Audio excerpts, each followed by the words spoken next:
ਸ਼ੇਰੇ Punjab 600 AM ਤੇ ਨਿੱਘਾ ਹਾਰਦਿਕ ਸਵਾਗਤ ਹੈ। ਮੈਂ ਤੁਹਾਡਾ ਮੇਜ਼ਬਾਨ ਹਰਜੀਤ ਸਿੰਘ ਗਿੱਲ ਦਾ ਹਰਜੀਤ ਸਿੰਘ ਗਿੱਲ ਸ਼ੋਅ ਲੈ ਕੇ ਤੁਹਾਡੀ ਸੇਵਾ ਦੇ ਵਿੱਚ ਹਾਜ਼ਰ ਹਾਂ। 10:12 ਹੋਏ ਨੇ। 30 ਜਨਵਰੀ ਦਾ ਦਿਨ ਹੈ, ਵਰ੍ਹਾ 2023 ਦਾ, ਸੋਮਵਾਰ ਹੈ, 17 ਮਾਹ ਅਗਨਾ ਨਕਸ਼ ਸੰਮਤ 554।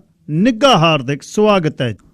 ਅੱਜ ਸਰਦਾਰ ਗੁਰਚਰਨ ਸਿੰਘ ਸੇਖੋਂ ਸਟੂਡੀਓ ਦੇ ਵਿੱਚ ਆਉਣਗੇ। ਉਹਨਾਂ ਨੇ ਇੱਕ ਕਿਤਾਬ ਲਿਖੀ ਹੈ श्री दसम ग्रंथ जी दे बारे कि शंके की ने, उन्होंने समाधान की ने, दोने पासे दी आपां गल्लां सुनियां ने। की है श्री दसम ग्रंथ दे विच जानकारी, क्योंकि बहुतात दे विच सानू पता नहीं, असीं आले दुआले सुन के एक्ट करदे हां।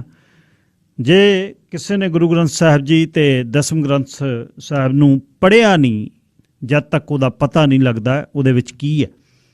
सो उन्हां दी किताब ते केंद्रित ये गलबात होएगी। शब्द पीर पत्थे तकदीर होए, जाप चौपई आद जुगाद गूंजे, तेरी सोहबत मिली जद नेत्रां नूं साहां, सुरत च इश्क दे नाद गूंजे।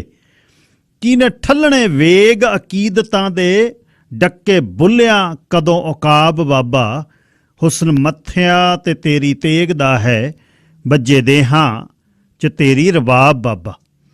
चढ़े हुसन हौसले जज्बियां नूं, सुच्चे इश्क दा जद प्रकाश होया, मत्थे चमके सिदक दी बात चली, अरपत दीन नूं हर स्वास होया। ब्रह्मंड बिराग च लीन होए, तेरे हत्थां छूहे जद आब बाबा, हुसन मत्थियां ते तेरी तेग दा है, बज्जे देहां च तेरी रबाब बाबा। उड्डी महक तेरी रबाब विचों ढलके, तेगां च निरा जमाल होई, जोश गए तराशे आण पंध उत्ते, बंदगी होर दी होर कमाल होई। वाक बाणियां दे तरन पाणियां ते, गाथा इश्क दी गाए पंजाब बाबा, हुसन मत्थियां ते तेरी तेग दा है, बज्जे देहां च तेरी रबाब बाबा। निरभौ निर्वैर दे हुक्म होए, मिटे फासले मजहब ते जात वाले, रत विच चंडी दा वास होया, पीते घुट तेरी जद दात वाले। बरसे मेघ जीकण असमान विचों, रची सिदकां च ऐसी ताब बाबा, हुसन मत्थियां ते तेरी तेग दा है, बज्जे देहां च तेरी रबाब बाबा, हुसन मत्थियां ते तेग दा है, बज्जे देहां च तेरी रबाब बाबा। नवाब खान लिखदे ने अकीदत च। अज दा जिहड़ा विशा है ਉਹ ਮੈਂ ਬਹੁਤ ਵਿਚਾਰਾਂ ਬਾਅਦ ਇਸ 'ਤੇ ਗੱਲਬਾਤ ਕਰਨੀ ਮੁਨਾਸਬ ਸਮਝੀ। ਤੁਸੀਂ ਬਹੁਤ ਇਹਦੇ ਤੇ ਬਾਰੇ ਧਿਰਾਂ ਵਾਲੇ ਪਾਸਿਓਂ ਸੁਣਿਆ ਇਹਨੂੰ, ਅਤੇ ਇੱਕ ਹੱਕ ਵਾਲੇ, ਇੱਕ ਅਗੇਂਸਟ ਵਾਲੇ। ਮੇਰਾ ਇਹ ਅੱਜ ਦਾ ਮੁੱਦਾ ਨਹੀਂ ਹੈ। ਮੈਂ ਇੱਕ ਆਪ ਵਿਦਿਆਰਥੀ ਦੇ ਤੌਰ 'ਤੇ ਸ਼੍ਰੀ ਦਸਮ ਗ੍ਰੰਥ ਦੇ ਬਾਰੇ ਜਾਣਨਾ ਚਾਹੁੰਦਾ ਕਿ ਦਸਮ ਗ੍ਰੰਥ ਹੈ ਕੀ। ਹੁਣ ਦੁੱਖ ਕਮਿਊਨਿਟੀ ਦੇ ਵਿੱਚ ਇਹ ਆ ਵੀ 90% ਨੇ ਤਾਂ ਹਲੇ ਗੁਰੂ ਗ੍ਰੰਥ ਸਾਹਿਬ ਜੀ ਵੀ ਨਹੀਂ ਪੜ੍ਹੇ। ਅਸੀਂ ਸਵੇਰ ਦੀਆਂ ਅਤੇ ਆਥਣ ਵਾਲੀਆਂ ਬਾਣੀਆਂ ਪੜ੍ਹ ਕੇ ਆਪਣਾ ਬੁੱਤਾ ਲਾਉਂਦੇ ਹਾਂ, ਜ਼ਿੰਦਗੀ ਦੀ ਭੱਜ ਨੌਟ, ਕਿਉਂਕਿ ਇਹ ਬੜੀ ਸਾਧਨਾ ਹੈ। ਮੈਨੂੰ ਯਾਦ ਹੈ ਟੈਕਸੀ ਜਦ ਚਲਾਉਂਦੇ ਹੁੰਦੇ ਸੀ ਤਾਂ ਸਾਡੇ ਬਾਈ ਜੀ ਹੋਣੀ ਧਾਲੀਵਾਲ ਟੂਸਿਆਂ ਵਾਲੇ, ਉਹਨਾਂ ਨੇ ਸ਼ੁਰੂ ਕੀਤੀ, ਦਸਮ ਗ੍ਰੰਥ ਸਾਹਿਬ ਪੜ੍ਹਨਾ ਸ਼ੁਰੂ ਕੀਤਾ। ਮਤਲਬ ਘੰਟਿਆਂ ਵੱਧੀ, ਦੂਜੇ ਦਿਨ ਆ ਕੇ ਕਹਿਣਾ ਵੀ 2 ਹੀ ਪੱਤਰੇ ਮੇਰੇ 'ਤੇ ਪੜ੍ਹ ਹੋਏ ਨੇ ਹਲੇ। ਅਤੇ ਸਾਨੂੰ ਹੁਣ ਨਹੀਂ ਪਤਾ, ਅੱਜ ਤੱਕ ਵੀ ਨਹੀਂ ਪਤਾ, ਪੜ੍ਹੇ ਨਹੀਂ। ਪਰ ਇੱਕ ਕਿਤਾਬ ਪਿਛਲੇ ਦਿਨੀ ਮੈਂ ਪੜ੍ਹੀ ਸਰਦਾਰ ਗੁਰਚਰਨ ਸਿੰਘ ਸੇਖੋਂ ਹੋਣਾ ਦੀ, ਸੰਤ ਸਿਪਾਹੀ ਸ਼੍ਰੀ ਗੁਰੂ ਗੋਬਿੰਦ ਸਿੰਘ ਸਾਹਿਬ ਦੀ ਸ਼ਬਦ ਮੂਰਤ ਸ਼੍ਰੀ ਗੁਰੂ ਗ੍ਰੰਥ ਸਾਹਿਬ ਜੀ, ਸ਼੍ਰੀ ਗੁਰੂ ਦਸਮ ਗ੍ਰੰਥ ਜੀ, ਸ਼ੰਕੇ ਅਤੇ ਸਮਾਧਾਨ।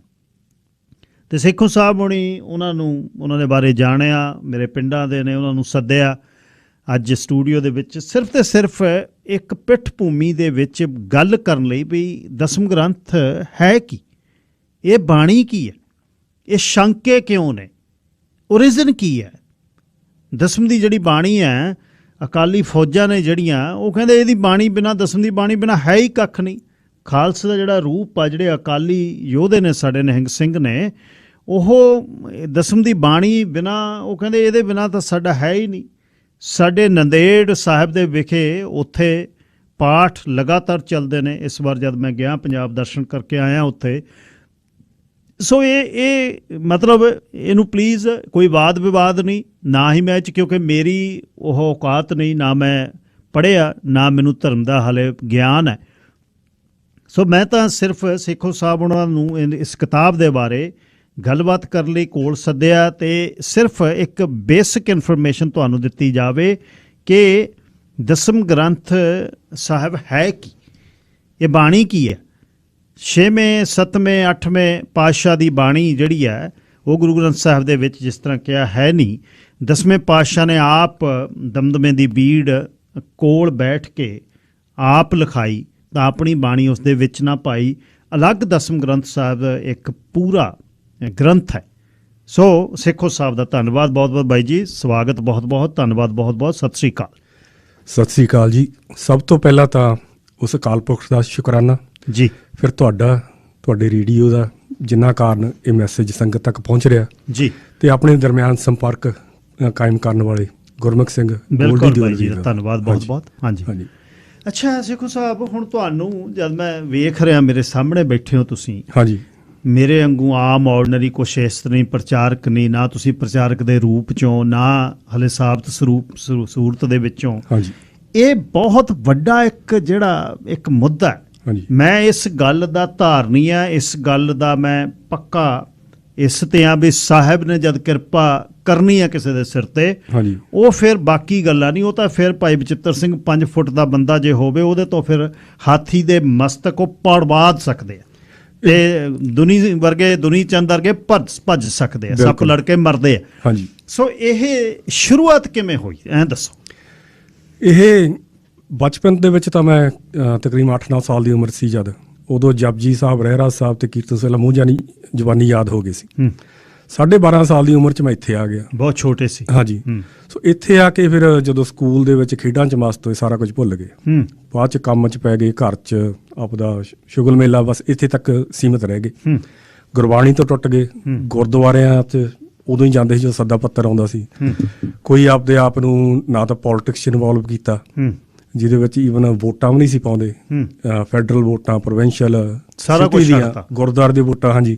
ਕੇਵਲ ਇੱਕ ਵਾਰ ਇੱਥੇ ਮੈਂ ਉਹ ਵੀ ਯਾਰਾਂ ਦੋਸਤਾਂ ਜ਼ਿਆਦਾ ਪ੍ਰੈਸ਼ਰ ਪਾਉਣ ਦੇ ਵੋਟ ਪਾਈ ਸੀ, ਤੇ ਵੈਸੇ ਇਸ ਪਾਸਿਓਂ ਬਿਲਕੁਲ ਬਾਹਰ ਸੀ। ਤੇ 1984 ਤੋਂ ਬਾਅਦ 'ਚ ਜੋ ਬੀਤਿਆ ਉਹ ਵੀ ਕੋਈ ਖਾਸ ਨੌਲੇਜ ਨਹੀਂ ਸੀਗੀ। ਉਹਨੇ ਇਫੈਕਟ ਵੀ ਨਾ ਕੀਤਾ ਕਿਉਂਕਿ ਛੋਟੇ ਹੀ ਸੀ ਤੁਸੀਂ ਜਦ। ਨਹੀਂ, ਦੇਖੋ ਕਈ ਗੱਲਾਂ ਤਾਂ ਤੁਹਾਨੂੰ ਇਫੈਕਟ ਕਰਦੀਆਂ, ਜਦੋਂ ਅਟੈਕ ਤੁਹਾਨੂੰ ਇਫੈਕਟ ਕਰਦਾ, ਸਾਰਾ ਕੁਝ ਉਹ ਚੀਜ਼ਾਂ ਤਾਂ ਕਰਦੀਆਂ ਆ, ਪਰ ਕਈ ਵਾਰ ਮੈਨੂੰ ਲੱਗਦਾ ਵੀ ਗੁਰੂ ਸਾਹਿਬ ਮੈਨੂੰ ਆਪ ਹੀ ਦੂਰ ਰੱਖ ਰਹੇ ਸੀਗੇ। ਕਿਉਂਕਿ ਜਦੋਂ ਮੈਂ ਹੁਣ ਇਹ ਗੱਲ 'ਚ ਪੈ ਕੇ ਦੇਖਿਆ, ਉਹਨਾਂ ਨੇ ਸੇਵਾ ਲੈਣੀ ਹੁੰਦੀ ਹੈ, ਤੇ ਜੋ ਮੇਰੇ ਤੋਂ ਸੇਵਾ ਲੈ ਰਹੇ ਨੇ, ਇਹ ਗੱਲ ਦਾ ਮੈਂ ਯਕੀਨ ਮੰਨਦਾ ਕਿ ਉਹ 2 ਸਾਲ ਦੇ ਬੱਚੇ ਤੋਂ ਲੈ ਸਕਦੇ ਆ। ਸੋ ਹੁਣ ਇਹ ਚੀਜ਼ਾਂ ਤਾਂ ਮੈਨੂੰ ਬਿਲਕੁਲ ਕਲੀਅਰ ਨੇ, ਹੈ ਨਾ। ਤੇ ਇੱਥੇ ਫਿਰ ਦੁਬਾਰੇ ਕੀ ਹੁੰਦਾ, ਕਿਉਂਕਿ ਪੰਜਾਬੀ ਸੰਗੀਤ ਨਾਲ ਮੈਂ ਜੁੜਿਆ ਰਿਹਾ। ਅੱਛਾ ਜੀ। ਤੇ ਉਹਦੇ ਨਾਲ ਜਿਉਂ-ਜਿਉਂ ਉਮਰ ਵਧੀ, ਗਹਿਰੀ ਸ਼ਬਦਾਵਲੀ ਟੁੰਬਣ ਲੱਗ ਪਈ। ਤੇ ਇੱਕ ਦਿਨ ਗੁਰਦੁਆਰਾ ਸਾਹਿਬ ਗਏ, ਉੱਥੇ ਜਿਹੜਾ ਕੀਰਤਨੀ ਜਥਾ ਸੀਗਾ ਵਧੀਆ ਕੀਰਤਨ ਕਰਦਾ ਸੀ। ਸੋ ਮੈਂ ਕਿਹਾ ਵੀ ਚਲੋ 5-7 ਮਿੰਟ ਬਹਿਣਾ, ਵੀ ਕਿਉਂ ਨਾ ਬਾਣੀ ਵੱਲ ਧਿਆਨ ਦੇਈਏ, ਕੁਝ ਸਮਝ ਲੱਗੇ ਜੇ। ਉਹ 2 ਪੰਗਤੀਆਂ ਸਮਝ ਲੱਗ ਗਈਆਂ ਜੀ, ਉਹ ਆਪਦਾ ਅਸਰ ਕਰ ਗਈ। ਫਿਰ ਗੀਤਾਂ ਤੋਂ ਸੁਣਨਾ ਘਟ ਗਿਆ, ਦੂਸਰੇ ਪਾਸੇ ਸੁਣਨਾ ਵੱਧ ਗਿਆ। ਪਰ ਮੇਰਾ ਇੱਕ ਸੀਗਾ, ਮੈਂ ਅਰਥ ਸਿੱਖਣ ਦੀ ਕੋਸ਼ਿਸ਼ ਕਰਦਾ ਸੀ ਵੀ ਸ਼ਬਦ ਦੇ ਅਰਥ ਕੀ ਨੇ। ਅੱਛਾ ਜੀ। ਫਿਰ ਜਦੋਂ ਇੱਥੇ ਪਤਾ ਲੱਗਿਆ ਸਾਰਿਆਂ ਨੂੰ, ਜਿਹੜੇ ਮੇਰੇ ਯਾਰ ਦੋਸਤ ਸੀਗੇ, ਵੀ ਬੰਦੇ ਸ਼ਬਦ ਸੁਣਦਾ, ਉਹਨਾਂ ਨੇ ਫਿਰ ਮੈਨੂੰ ਕਹਿਣਾ ਪ੍ਰੋਫੈਸਰ ਦਰਸ਼ਨ ਸਿੰਘ ਨੂੰ ਸੁਣਿਆ ਕਰ, ਉਹ ਬਹੁਤ ਮਹਾਨ ਨੇ। ਹੁਣ ਮੈਂ ਜਦੋਂ ਉਹਨਾਂ ਨੂੰ ਸੁਣਨਾ, ਜਿਹੜਾ ਉਹਨਾਂ ਦਾ ਅੰਦਾਜ਼ ਸੀ ਆਵਾਜ਼ ਘਰੋੜ ਕੇ, ਉਹ ਮੈਂ ਪਸੰਦ ਨਹੀਂ ਸੀ ਕਰਦਾ। ਬਾਕੀ ਉਹਨਾਂ ਦੇ ਜਿਹੜੇ ਮੁੱਦਿਆਂ ਤੇ ਗੱਲ ਕਰਦੇ ਸੀ, ਹੁਣ ਮੁੱਦਿਆਂ ਦਾ ਪਤਾ ਨਹੀਂ ਸੀ ਹੁੰਦਾ, ਜਿੰਨਾ ਚਿਰ ਪਤਾ ਨਹੀਂ ਤੁਸੀਂ ਜੁੜ ਨਹੀਂ ਸਕਦੇ ਜੀ। ਪਰ ਇੱਕ ਮਨ 'ਚ ਛਪ ਗਈ ਵੀ ਉਹ ਮਹਾਨ ਨੇ। ਹਾਂਜੀ। ਤੇ ਫਿਰ ਉਹ ਜਦੋਂ 2006-07 ਦੇ ਦੁਆਲੇ ਗੱਲ ਆ, ਉਹ ਜਦੋਂ ਇੱਥੇ ਸਰੀ ਆ ਕੇ ਜਿਨ੍ਹਾਂ ਕੋਲ ਰਹਿੰਦੇ ਸੀ, ਮੇਰਾ ਇੱਕ ਦੋਸਤ ਉਹਨਾਂ ਨੂੰ ਜਾਣਦਾ ਹੁੰਦਾ ਸੀ। ਸੋ ਆਪ ਵੀ ਜਾਂਦਾ ਸੀ ਸੁਣਨ, ਸਾਨੂੰ ਵੀ ਖਿੱਚਦਾ ਹੁੰਦਾ ਸੀ ਵੀ ਚਲੋ ਵੀ ਇਹ RSS ਵਾਲੇ ਜਾਂ ਬਾਦਲ, ਇਹ ਇੱਕ 10ਵੇਂ ਗ੍ਰੰਥ ਨਾਂ ਦਾ ਗ੍ਰੰਥ ਸਾਡੇ 'ਚ ਵਾੜ ਰਹੇ ਨੇ। ਹੁਣ ਸਾਡਾ ਉਦੋਂ ਕੋਈ ਇੰਟਰਸਟ ਨਹੀਂ ਸੀ ਹੁੰਦਾ ਬਾਕੀ ਕਿਸੇ ਦਾ, ਪਰ ਮਨ 'ਚ ਗੱਲ ਬੈਠਦੀ ਰਹੀ ਵੀ ਉਹ ਮਹਾਨ ਨੇ। ਸੋ 2009 ਦੇ ਵਿੱਚ ਮੈਂ ਉਹਨਾਂ ਦੀ ਇੱਕ ਇੰਟਰਵਿਊ ਸੁਣੀ YouTube ਦੇ ਉੱਪਰ। ਉਹਦੇ ਵਿੱਚ ਮਤਲਬ ਖਿਲਾਫ ਬੋਲੇ, ਕਹਿੰਦੇ ਗੁਰੂ ਸਾਹਿਬ ਦੀ ਬਾਣੀ ਹੈ ਹੀ ਨਹੀਂ, ਸ਼ਾਇਦ ਥੋੜ੍ਹੀ ਬਹੁਤ ਨੂੰ ਛੱਡ ਕੇ। ਵਿੱਚ ਕਈ ਚਿੱਤਰੋਪਾਖਿਆਂ 'ਚੋਂ ਗੱਲਾਂ ਉਹਨਾਂ ਨੇ ਕਹੀਆਂ। ਸੋ ਮੈਂ ਤਕਰੀਬਨ ਉਹ ਵਿਚਾਰ ਮਨ 'ਚ ਵਾੜ ਲਈ ਆਪਦੇ। ਅੱਛਾ। ਜਿਹੜੀ ਵਿਰੋਧੀ ਵਿਚਾਰ, ਪਰ ਮੈਂ ਕਿਸੇ ਨਾਲ ਗੱਲ ਤਾਂ ਨਹੀਂ ਕੀਤੀ ਜਾ ਕੇ। ਫਿਰ ਕੀ ਹੁੰਦਾ, ਉਹ ਤੋਂ ਬਾਅਦ 'ਚ ਉਹਨੂੰ 5 ਛੇਕ ਦਿੱਤਾ ਜਾਂਦਾ, ਉਹਨਾਂ ਦਾ ਬਿਆਨ ਆ ਜਾਂਦਾ ਵੀ ਇਹ ਤਾਂ ਅੰਦਰ ਬੈਠ ਕੇ ਫੈਸਲੇ ਲੈਂਦੇ ਨੇ, ਬਾਹਰ ਆ ਕੇ ਗੱਲ ਕਰਦੇ। ਫਿਰ ਉਦੋਂ ਨੈਚੁਰਲੀ ਜਿਹੜਾ ਬੰਦਾ ਸਾਹਮਣੇ ਗੱਲ ਕਰਨ ਨੂੰ ਤਿਆਰ ਹੁੰਦਾ, ਤੁਹਾਨੂੰ ਟੰਬਦਾ ਆ, ਤੁਹਾਨੂੰ ਸੱਚਾ ਲੱਗਦਾ। ਹਾਂਜੀ। ਤੇ ਫਿਰ 2010 'ਚ ਹੂੰ ਕਿਸੇ ਤੋਂ ਉਹਨਾਂ ਦੇ ਖਿਲਾਫ ਸੁਣਨ ਨੂੰ ਮਿਲਿਆ। ਹੂੰ ਘਰੇ ਆ ਕੇ YouTube ਖੋਲ੍ਹਿਆ, ਪ੍ਰੋਫੈਸਰ ਦਰਸ਼ਨ ਸਿੰਘ ਇੰਟਰਵਿਊ ਸ਼ਬਦ ਪਾਏ, ਇੱਕ ਨਵੀਂ ਇੰਟਰਵਿਊ ਆ ਗਈ ਸਾਹਮਣੇ। ਅੱਛਾ ਜੀ। ਉਹ 'ਚੋਂ ਆਪਦੇ ਪੈਰ ਛੱਡ ਗਏ। ਅੱਛਾ। ਪਹਿਲੀ 'ਚ ਕਿਹਾ ਸੀਗਾ ਗੁਰੂ ਸਾਹਿਬ ਦੀ ਬਾਣੀ ਹੈ ਹੀ ਨਹੀਂ, ਸ਼ਾਇਦ ਥੋੜ੍ਹੀ ਬਹੁਤ ਨੂੰ ਛੱਡ ਕੇ। ਦੂਜੀ 'ਚ ਕਹਿੰਦੇ ਮੈਂ ਸਾਰੇ 10 ਗ੍ਰੰਥ ਦੀ ਗੱਲ ਨਹੀਂ ਕਰਦਾ। ਸੋ ਮੈਨੂੰ ਇਹ ਸ਼ੌਕ ਲੱਗਿਆ ਮੇਰੇ ਲਈ, ਹੈ ਨਾ। ਜੇ ਭੁਲੇਖਾ ਹਰ ਇੱਕ ਇਨਸਾਨ ਨੂੰ ਲੱਗ ਸਕਦਾ, ਤੁਸੀਂ ਉਹਨੂੰ ਕਹੋ ਹਾਂ ਵੀ ਇੱਥੇ ਮੈਂ ਗਲਤ ਸੀ, ਆਹ ਰੀਜ਼ਨ ਸੀਗਾ, ਤੁਸੀਂ ਇੱਕਦਮ ਪਾਸਾ ਵੱਟ ਜਾਣਾ। ਉਹ ਫਿਰ ਮੈਨੂੰ ਥੋੜ੍ਹਾ ਉਸ ਚੀਜ਼ ਨੇ ਨਿਊਟਰਲ ਕਰਤਾ। ਫਿਰ ਅੱਛਾ ਜੀ। ਨਿਊਟਰਲ ਹੋ ਕੇ ਫਿਰ ਮੈਂ ਦੋਵਾਂ ਧਿਰਾਂ ਨੂੰ ਪਹਿਲਾਂ ਤਾਂ ਆਡੀਓ ਵੀਡੀਓ ਸੁਣਨੀਆਂ ਸ਼ੁਰੂ ਕਰਤੀਆਂ, ਫਿਰ ਆਰਟੀਕਲ ਪੜ੍ਹਨੇ ਦੋਵਾਂ ਧਿਰਾਂ ਦੇ ਸ਼ੁਰੂ ਕਰਤੇ। ਪ੍ਰੋਬਲਮ ਇਹ ਸੀਗੀ ਵੀ ਜਿਹਨੂੰ ਸੁਣਦਾ ਸੀ ਉਹੀ ਸਹੀ ਲੱਗਦਾ ਸੀ ਅਕਸਰ ਜਿਵੇਂ ਲੱਗਦਾ। ਹਾਂਜੀ ਹਾਂਜੀ, ਕਿਉਂਕਿ ਪਿੱਛੇ ਨੌਲੇਜ ਹੈ ਨਹੀਂ ਸੀ ਕੋਈ। ਫਿਰ ਆਮ ਲੋਕ ਇੱਥੇ ਛੱਡ ਦਿੰਦੇ ਆ, ਮੈਨੂੰ ਫਿਰ ਗੁਰੂ ਸਾਹਿਬ ਨੇ ਛੱਡਣ ਨਹੀਂ ਦਿੱਤਾ। ਇੰਟਰਨੈਟ ਤੋਂ ਰਤਨ ਸਿੰਘ ਜੱਗੀ ਦਾ ਟੀਕਾ ਮਿਲ ਗਿਆ, ਹੌਸਲਾ ਨਹੀਂ ਪਿਆ ਪਹਿਲਾਂ ਸਾਰਾ ਪੜ੍ਹਨ ਨੂੰ। ਛੋਟੀਆਂ ਬਾਣੀਆਂ ਪੜ੍ਹੀਆਂ ਤੇ ਮੂਲ ਵੀ ਨਾਲ ਪੜ੍ਹਦਾ ਰਿਹਾ ਮੈਂ, ਇਕੱਲੇ ਅਰਥ ਨਹੀਂ। ਤੇ ਲੰਮੀਆਂ ਬਾਣੀਆਂ ਦੇ ਸ਼ੁਰੂ ਚੋਂ ਵਿੱਚੋਂ ਫਿਰ ਐਂਡ ਤੋਂ ਇਸ ਤਰੀਕੇ ਮੈਂ ਪੜ੍ਹਦਾ ਰਿਹਾ ਹਨ। ਬਹੁਤੀਆਂ ਸ਼ੰਕਾਵਾਂ ਇੱਥੇ ਦੂਰ ਹੋ ਗਈਆਂ। ਫਿਰ ਵਿਚਾਰ ਚਰਚਾ ਸ਼ੁਰੂ ਕਰਤੀ ਆਲੇ ਦੁਆਲੇ ਵਾਲਿਆਂ ਨਾਲ। ਉਹਨਾਂ ਦਾ ਪਹਿਲੀ ਚੀਜ਼ ਮੈਂ ਇਹ ਨੋਟ ਕੀਤੀ ਵੀ ਚਲੋ ਮੈਂ ਤਾਂ ਚੌਥਾ ਪੰਜਵਾਂ ਹਿੱਸਾ ਪੜ੍ਹਿਆ ਆ, ਇਹ ਤਾਂ ਬਿਲਕੁਲ ਕੋਰੇ ਨੇ, ਸੁਣੀ ਸੁਣਾਈ ਕਹੀ, ਸੁਣੀ ਸੁਣਾਈ ਹਾਂਜੀ ਗੱਲ ਕਰਦੇ ਨੇ। ਕਈਆਂ ਨਾਲ ਬਹਿਸ ਹੋਈ, ਕਿਸੇ ਨਾਲ ਸੁਲਝੇ ਤਰੀਕੇ ਨਾਲ ਚਰਚਾ ਹੋਈ। ਇੱਕ ਮੇਰੇ ਦੋਸਤ ਤੇ ਬ੍ਰਦਰ ਮੈਨੂੰ ਕਹਿੰਦੇ ਵੀ ਪਹਿਲਾਂ ਆਦਿ ਗੁਰੂ ਗ੍ਰੰਥ ਸਾਹਿਬ ਜੀ ਦਾ ਪਾਠ ਕਰ ਪ੍ਰੋਫੈਸਰ ਸਾਹਿਬ ਸਿੰਘ ਦੇ ਟੀਕੇ ਤੋਂ। ਹੁਣ ਉਹ ਵੀ ਝੱਟ ਮੈਨੂੰ ਇੰਟਰਨੈਟ ਤੋਂ ਮਿਲ ਗਿਆ ਟੀਕਾ, ਪਰ ਮੇਰੇ ਜਦੋਂ ਤੱਕ ਵਿਚਾਰ ਪਹਿਲੀ ਪੌੜੀ ਤੇ ਥੋੜ੍ਹੇ ਅਲੱਗ ਹੋ ਗਏ ਪ੍ਰੋਫੈਸਰ ਸਾਹਿਬ ਸਿੰਘ ਨਾਲੋਂ। ਤੇ ਫਿਰ ਮੈਂ ਭਾਈ ਮੋਹਨ ਸਿੰਘ ਦਾ ਟੀਕਾ ਨਾਲ ਰੱਖ ਲਿਆ ਉਹਨੂੰ ਤੇ ਪਾਠ ਕਰਦਾ ਗਿਆ। ਪਰ ਉਹ ਗੱਲਾਂ ਜਿਹੜੀਆਂ ਜਿੱਥੇ ਵਿਚਾਰ ਨਹੀਂ ਸੀ ਮਿਲਦੇ ਉਹ ਮਨ 'ਚ ਘੁੰਮੀ ਜਾਂਦੀਆਂ ਸੀ। ਉਹ ਫਿਰ ਫਰੀਦਕੋਟ ਵਾਲੇ ਟੀਕੇ ਨੇ ਉੱਥੇ ਮਦਦ ਕੀਤੀ। ਭਾਈ ਕਾਹਨ ਸਿੰਘ ਨਾਭਾ ਦੇ ਮਹਾਨ ਕੋਸ਼ ਨੇ, ਸ਼ਬਦ ਕੋਸ਼ ਨੇ, ਕਿਉਂਕਿ ਮੈਂ ਜੇ ਲੋੜ ਪੈਂਦੀ ਸੀ ਮੈਂ ਪੰਕਤੀ ਦੇ ਇਕੱਲੇ ਇਕੱਲੇ ਸ਼ਬਦ ਤੇ ਚਲੇ ਜਾਂਦਾ ਸੀ। ਤੁਰੇ ਨਹੀਂ ਅੱਗੇ ਜਦ ਤੱਕ ਪਤਾ ਨਹੀਂ ਲੱਗਿਆ। ਨਹੀਂ ਹਾਂਜੀ, ਉਹ ਫਿਰ ਪਹਿਲਾਂ ਉਸ ਗ੍ਰੰਥ ਦਾ ਪਾਠ ਸੰਪੂਰਨ ਕੀਤਾ, ਫਿਰ ਗੁਰੂ ਗੋਬਿੰਦ ਸਿੰਘ ਜੀ ਦੇ ਗ੍ਰੰਥ ਦਾ ਪਾਠ ਸੰਪੂਰਨ। ਫਿਰ ਮਨ 'ਚ ਕੋਈ ਮਤਲਬ ਦੁਬਿਧਾ ਨਹੀਂ ਰਹੀ।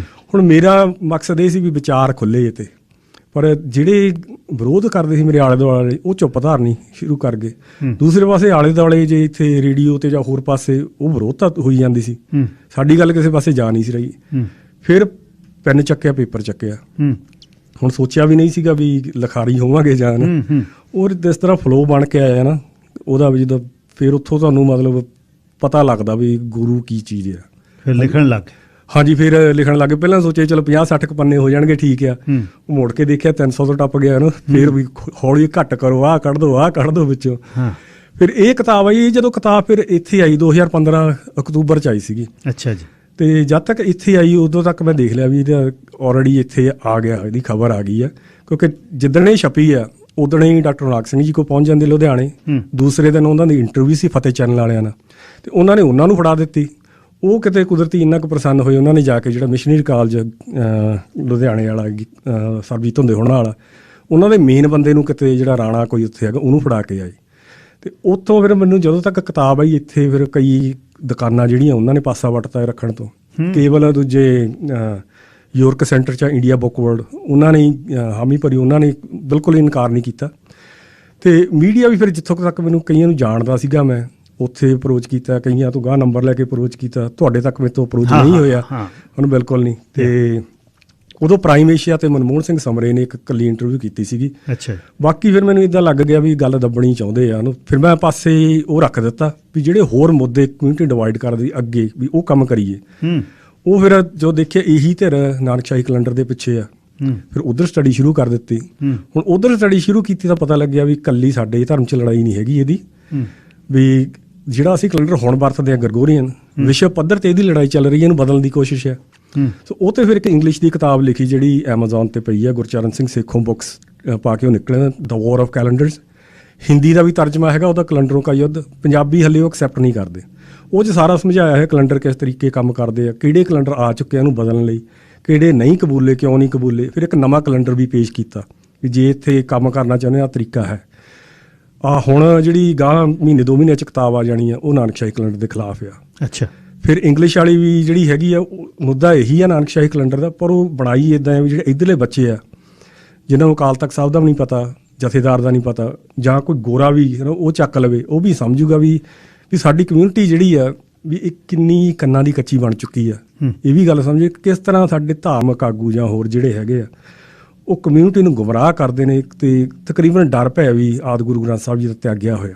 ਕਿ ਜੋ ਕੁਝ ਮੈਂ ਸੁਣ ਚੁੱਕਿਆ। ਅੱਛਾ ਸੇਖੋਂ ਸਾਹਿਬ, ਦਸਮ ਗ੍ਰੰਥ ਦੇ ਬਾਰੇ ਹੁਣ ਓਰੀਜਨ ਦੇ ਬਾਰੇ ਜੇ ਗੱਲ ਕਰਨੀ ਹੈ, ਹਾਂਜੀ ਸਾਹਿਬ ਦੀ ਬਾਣੀ, ਜਿਵੇਂ ਮੈਂ ਪੁਰਾਤਨ ਬੰਦਿਆਂ ਦੇ ਵਿੱਚੋਂ ਜੇ ਮੈਂ 18ਵੀਂ ਸਦੀ ਦਾ ਇਤਿਹਾਸ, ਹਾਂਜੀ ਮੈਨੂੰ ਰਤਨ ਸਿੰਘ ਭੰਗੂਣੀ ਬਹੁਤ ਪਸੰਦ ਨੇ, ਮੈਂ ਉਹਨਾਂ ਨੂੰ ਸੁਣ ਵੀ ਰਿਹਾ ਗਿਆਨੀ ਸ਼ੇਰ ਸਿੰਘ ਦੇ ਰਾਹੀਂ, ਮੈਨੂੰ ਵਧੀਆ ਲੱਗਦਾ।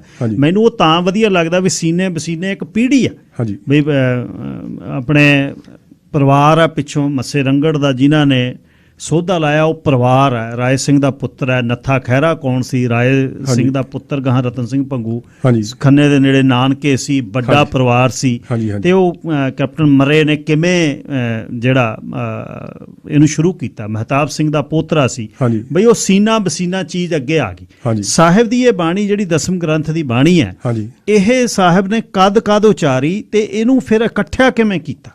ਇਹ ਤੁਹਾਡਾ ਸਵਾਲ ਬਹੁਤ ਵਧੀਆ, ਪਰ ਮੇਰਾ ਖਿਆਲ ਹੈ ਜੇ ਲੋਕਾਂ ਨੂੰ ਇਹ ਸਮਝਾ ਦਿੱਤਾ ਜਾਵੇ ਵੀ ਉਚਾਰੀ ਕਿਉਂ ਆ, ਗ੍ਰੰਥ ਉਚਾਰਿਆ ਕਿਉਂ ਆ, ਕਿਉਂਕਿ ਇਹ ਨਹੀਂ ਹੈਗਾ ਵੀ ਅਲੱਗ-ਅਲੱਗ ਸਮੇਂ, ਇਹ ਜਦੋਂ ਸ਼ੁਰੂ ਹੋ ਜਾਂਦਾ ਫਿਰ ਤਰਤੀਬਵਾਰ ਤੁਰਿਆ ਹੀ ਆਉਂਦਾ। ਤੇ ਕੰਪਲੀਸ਼ਨ ਇਹਦੀ 1698 ਚ ਕਰਕੇ ਗੁਰੂ ਸਾਹਿਬ ਨੇ, ਉਹ ਤੋਂ ਬਾਅਦ ਚ ਫਿਰ ਮਿੱਤਰ ਪਿਆਰੇ ਨੂੰ ਸ਼ਬਦ ਜਿਹੜਾ ਉਹ ਵੱਧਦਾ ਆ ਤੇ ਜ਼ਫਰਨਾਮਾ ਵੱਧਦਾ ਆਉਂਦਾ। ਮੈਜੋਰਟੀ ਇਹ ਸਾਨੂੰ ਕੰਪਲੀਸ਼ਨ ਡੇਟਾ ਅੰਦਰੋਂ ਮਿਲ ਜਾਂਦੀਆਂ ਨੇ।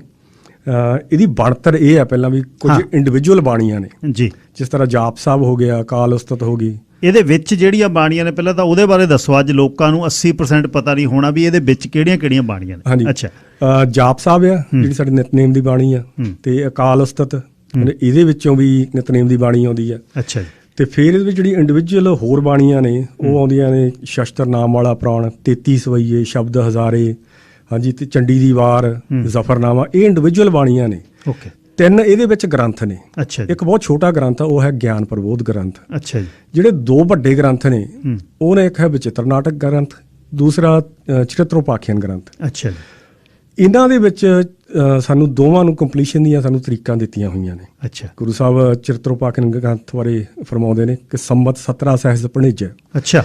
ਬਸ ਪਹਿਲਾਂ 1700 ਆਖੋ, ਅਰਧ ਸਹਿਸ, ਫਿਰ ਅੱਧਾ 100, ਉਹ 50 ਹੋ ਗਏ, ਪੁਨ 3 ਕਹਿਜ, ਤੇ 3 1750 ਤੇ 3 1753 ਵਿਕਰਮੀ ਬਣ ਜਾਂਦਾ, ਜਿਹੜਾ 1696 ਬਣ ਜਾਂਦਾ। ਹਾਂਜੀ। ਫਿਰ ਉਹ ਫਰਮਾਉਂਦੇ ਨੇ ਭਾਦਰੋਂ ਸੁਦੀ 57 ਮਾਈਨਸ ਕਰਨਾ ਵਿਕਰਮੀ ਤੋਂ ਈਸਵੀ ਬਣਾ। ਹਾਂਜੀ ਹਾਂਜੀ, ਠੀਕ। ਭਾਦਰੋਂ ਸੁਦੀ ਅਸ਼ਟਮੀ ਰਵੀਵਾਰ ਆ, ਤੀਰ ਸਤੋਦਰ ਗ੍ਰੰਥ ਸੁਧਾਰ। ਇਹ ਆਪਾਂ ਚੌਪਈ ਚ ਨਹੀਂ ਪੜ੍ਹਦੇ ਆਪ? ਹਾਂਜੀ, ਚੌਪਈ ਸਾਹਿਬ ਦਾ, ਕਿਉਂਕਿ ਚੌਪਈ ਸਾਹਿਬ ਫਿਰ ਇਹਦਾ ਜਿਹੜਾ ਉਹ ਚਰਿੱਤਰ ਆ ਨਾ, ਅਖੀਰਲਾ ਚਰਿੱਤਰ, ਉਹ ਬੜਾ ਕਮਾਲ ਦਾ ਚਰਿੱਤਰ ਆ। ਉਹ ਜੰਗ ਹੋ ਰਹੀ, ਲੇਕਿਨ ਦੁਨਿਆਵੀ ਜੰਗ ਨਹੀਂ ਹੈ, ਉਹ ਵਿਚਾਰਾਂ ਦੀ ਜੰਗ ਹੈ ਸਾਰੀ। ਵਿੱਚ ਨਿੱਕੇ ਨਿੱਕੇ ਇਸ਼ਾਰੇ ਪਾਏ ਹੋਏ ਗੁਰੂ ਸਾਹਿਬ ਦੇ। ਚੌਪਈ ਸਾਹਿਬ ਇੱਕ ਕਿਸਮ ਦੀ ਉਹ ਫਿਰ ਸੰਪੂਰਨਤਾ ਦੀ ਅਰਦਾਸ ਆ ਜਾਂਦੀ ਹੈ। ਉਹ ਜਿਹੜੇ ਦੁਸ਼ਟ ਵੀ ਹੈਗੇ ਉਹ ਸਾਡੇ ਅੰਦਰਲੇ ਹੀ ਆ ਸਾਰਾ ਕੁਛ। ਹਾਂਜੀ। ਤੇ ਇਹਦੇ ਫਿਰ ਜਿਹੜਾ ਕਿਹਾ ਵੀ ਭਾਦਰੋਂ ਸੁਦੀ ਅਸ਼ਟਮੀ ਦਿਨ, ਐਤਵਾਰ ਵਾਲੇ ਦਿਨ ਇਹ ਗ੍ਰੰਥ ਸੰਪੂਰਨ ਹੋਇਆ। ਹੁਣ ਜਿਹੜੀ ਵਿਰੋਧੀ ਧਿਰ ਆ, ਉਹ ਕਹਿੰਦੀ ਆ ਵੀ ਐਤਵਾਰ ਨਹੀਂ ਸੀ, ਮੰਗਲਵਾਰ ਸੀ। ਪਾਲ ਸਿੰਘ ਪੁਰੇਵਾਲ ਦੀ ਗੱਲ ਨੂੰ ਮੰਨਦੇ ਆ। ਇਹ ਵੀ ਮੈਂ ਆਉਣ ਵਾਲੀ ਕਿਤਾਬ 'ਚ ਗੱਲ ਕੀਤੀ ਹੋਈ ਆ। ਹਕੀਕਤ ਦੇ ਵਿੱਚ ਕੈਲੰਡਰਾਂ 'ਚ ਬਹੁਤ ਤਬਦੀਲੀਆਂ ਹੋ ਜਾਂਦੀਆਂ ਨੇ। ਜਦੋਂ ਗਾਂ ਤੁਸੀਂ ਫਿਊਚਰ 'ਚ ਹਿਸਾਬ ਲਾਉਣੇ ਹੋ, ਉਹ ਜ਼ਰੂਰੀ ਨਹੀਂ ਉਹ ਐਗਜ਼ੈਕਟਲੀ ਉਹੀ ਆਉਣਾ। ਕੰਪਿਊਟਰ ਦੀਆਂ ਸਾਫਟਵੇਅਰਾਂ ਤੇ ਅੱਜ ਬਹੁਤ ਰਿਲਾਈ ਕਰਦੇ ਨੇ, ਪਰ ਕੰਪਿਊਟਰ ਦੀਆਂ ਸਾਫਟਵੇਅਰਾਂ ਬਣਾਈਆਂ ਇਨਸਾਨਾਂ ਨੇ ਨੇ। ਜਿਹੜਾ ਕੋਈ ਉਹਦੇ ਵਿੱਚ ਚੀਜ਼ ਮਿਸ ਹੋ ਗਈ, ਉਹ ਕੰਪਿਊਟਰ ਤੁਹਾਨੂੰ ਉਹਨੇ ਹੋਰ ਪਾਸੇ ਲੈ ਤੁਰਨਾ। ਹੁਣ ਨੋਰਵੇ ਦਾ ਕੈਲੰਡਰ, ਸਵੀਡਨ ਦਾ ਕੈਲੰਡਰ, ਉਹ 1708 ਦੇ ਵਿੱਚ ਉਹਨਾਂ ਦੇ ਫਰਵਰੀ ਮਹੀਨੇ ਦੇ 30 ਦਿਨ ਸੀ। ਤੁਸੀਂ ਹਿਸਾਬ ਲਾਵੋਗੇ ਗਲਤੀ ਖਾ ਜਾਓਗੇ। ਹਾਂਜੀ। ਬਾਬਰ ਦੀਆਂ ਜਿਹੜੀਆਂ ਤਰੀਕਾਂ ਲਿਖੀਆਂ ਹੋਈਆਂ ਨੇ, ਉਹਨਾਂ ਤੇ ਗੋਰੇ ਵੀ ਕਹਿੰਦੇ ਆ ਵੀ ਜਿਹੜਾ ਦਿਨ ਆ ਸਹੀ ਨਹੀਂ ਨਿਕਲਦਾ, ਹਨਾ। ਪਰ ਕਹਿੰਦੇ ਅਸੀਂ ਕੰਪਿਊਟਰ ਨੂੰ ਨਹੀਂ ਮੰਨਾਂਗੇ, ਅਸੀਂ ਉਦੋਂ ਦੇ ਰਾਈਟਰ ਨੂੰ ਮੰਨਾਂਗੇ, ਉਸ ਸਮੇਂ ਦੇ ਨੂੰ, ਕਿਉਂਕਿ ਉਹ ਤਾਂ ਸਹੀ ਲਿਖ ਰਿਹਾ ਨਾ। ਤੇ ਇਹ ਪਾਲ ਸਿੰਘ ਪੁਰੇਵਾਲ ਵੀ ਕਬੂਲ ਕਰਦੇ ਨੇ। ਆਪਣੀ 1994 ਜਿਹੜੀ ਜੰਤਰ ਰਿਲੀਜ਼ ਕੀਤੀ ਉਹਨੇ 500, ਉਹਦੇ ਵਿੱਚ ਉਹ ਕਹਿੰਦੇ ਵੀ ਮੇਰੇ ਕਾਰਜ ਦੇ ਵਿੱਚ ਕਹਿੰਦੇ 1 ਦਿਨ ਦਾ ਫਰਕ, ਕਿਤੇ ਕਿਤੇ 2 ਦਿਨਾਂ ਦਾ ਫਰਕ ਲੱਗ ਸਕਦਾ, ਕਿਉਂਕਿ ਇਹ ਜਾਣਨਾ ਮੁਸ਼ਕਿਲ ਆ ਕਿ ਉਸ ਸਮੇਂ ਦੇ ਜਿਹੜੇ ਕੈਲੰਡਰ ਬਣਾਉਣ ਵਾਲੇ ਸੀ ਉਹਨਾਂ ਨੇ ਕਿਹੜਾ ਸਿਧਾਂਤ ਵਰਤਿਆ। ਹਾਂਜੀ। ਸੋ ਮੇਨ ਗੱਲ ਸਾਡੇ ਕੋਲ ਇਹ ਆ ਗਿਆ ਤਕਰੀਬਨ ਭਾਦਰੋਂ ਜੁਲਾਈ ਦਾ ਮਹੀਨਾ 1696 ਗੁਰੂ ਸਾਹਿਬ ਦਾ ਸਮਾਂ। ਦੂਸਰਾ ਗ੍ਰੰਥ ਜਿਹੜਾ ਹੈਗਾ ਉਹਦੀ ਸੰਪੂਰਨਤਾ ਐਕਚੁਅਲੀ ਰਾਮਾ ਅਵਤਾਰ ਦੇ ਉੱਪਰ ਆ। ਰਾਮਾ ਅਵਤਾਰ ਦਰਜ ਪਹਿਲਾਂ ਹੋਇਆ, ਕ੍ਰਿਸ਼ਨ ਅਵਤਾਰ ਦਰਜ ਬਾਅਦ 'ਚ, ਪਰ ਕ੍ਰਿਸ਼ਨ ਅਵਤਾਰ ਉਚਾਰਿਆ ਪਹਿਲਾਂ ਗਿਆ। ਅੰਦਰੋਂ ਤਰੀਕਾਂ ਮਿਲਦੀਆਂ ਨੇ। ਇਹ ਗੁਰੂ ਸਾਹਿਬ ਫਿਰ ਜਦੋਂ ਇਹ ਸੰਪੂਰਨ ਕਰਦੇ ਨੇ ਗ੍ਰੰਥ, ਤਾਂ ਉਦੋਂ ਫਰਮਾਉਂਦੇ ਨੇ ਸੰਮਤ 17 ਸਹਿਸ 55 ਹਾੜ ਵਧੀ ਪ੍ਰਿਥਮੇ ਸੁਖਦਾਵਨ। ਹਾੜ ਵਧੀ ਇੱਕ, ਸੰਮਤ 1755 ਜਿਹੜਾ ਬਣ ਜਾਂਦਾ 1698 ਅਰਾਊਂਡ ਜੂਨ ਦਾ ਮਹੀਨਾ। ਹਾਂਜੀ। ਸੋ ਇਹ ਤਕਰੀਬਨ ਤਰੀਕਾਂ ਸਾਰੀਆਂ ਸਾਨੂੰ ਵਿੱਚੋਂ ਮਿਲਦੀਆਂ ਨੇ, ਤੇ ਤਰੀਕਾਂ ਨਾ ਵੀ ਹੋਣ ਅਸੀਂ ਤਾਂ ਵੀ ਸਮਾਂ ਕੱਢ ਲਈਦਾ। ਕਿਉਂਕਿ ਗੁਰੂ ਗ੍ਰੰਥ ਸਾਹਿਬ ਜੀ ਦੇ ਵਿੱਚ ਸਾਨੂੰ ਤਰੀਕਾਂ ਨਹੀਂ ਮਿਲਦੀਆਂ। ਵੈਸੇ ਤਾਂ ਤਰੀਕਾਂ ਸਨ, ਗੁਰੂ ਅਰਜਨ ਦੇਵ ਜੀ ਨੇ ਜਿਹੜਾ ਗ੍ਰੰਥ ਪਹਿਲਾਂ ਉਚਾਰਿਆ ਉਹਦੇ ਵਿੱਚ ਪਹਿਲੇ 4 ਗੁਰੂ ਸਾਹਿਬਾਂ ਨੇ ਜੋਤੀ ਜੋਤ ਸਮਾਉਣ ਦੀਆਂ ਸੰਮਤਾਂ ਸਨ, ਹੈ ਨਾ। ਉਹ ਤੋਂ ਸਾਨੂੰ ਪਤਾ ਲੱਗ ਜਾਊਗਾ ਵੀ ਹੁਣ ਇਹ ਜਿਹੜਾ ਗ੍ਰੰਥ ਉਚਾਰਿਆ ਗਿਆ ਗੁਰੂ ਰਾਮਦਾਸ ਜੀ ਦੇ ਅਕਾਲ ਚਲਾਣੇ ਤੋਂ ਬਾਅਦ 'ਚ ਉਚਾਰਿਆ ਗਿਆ।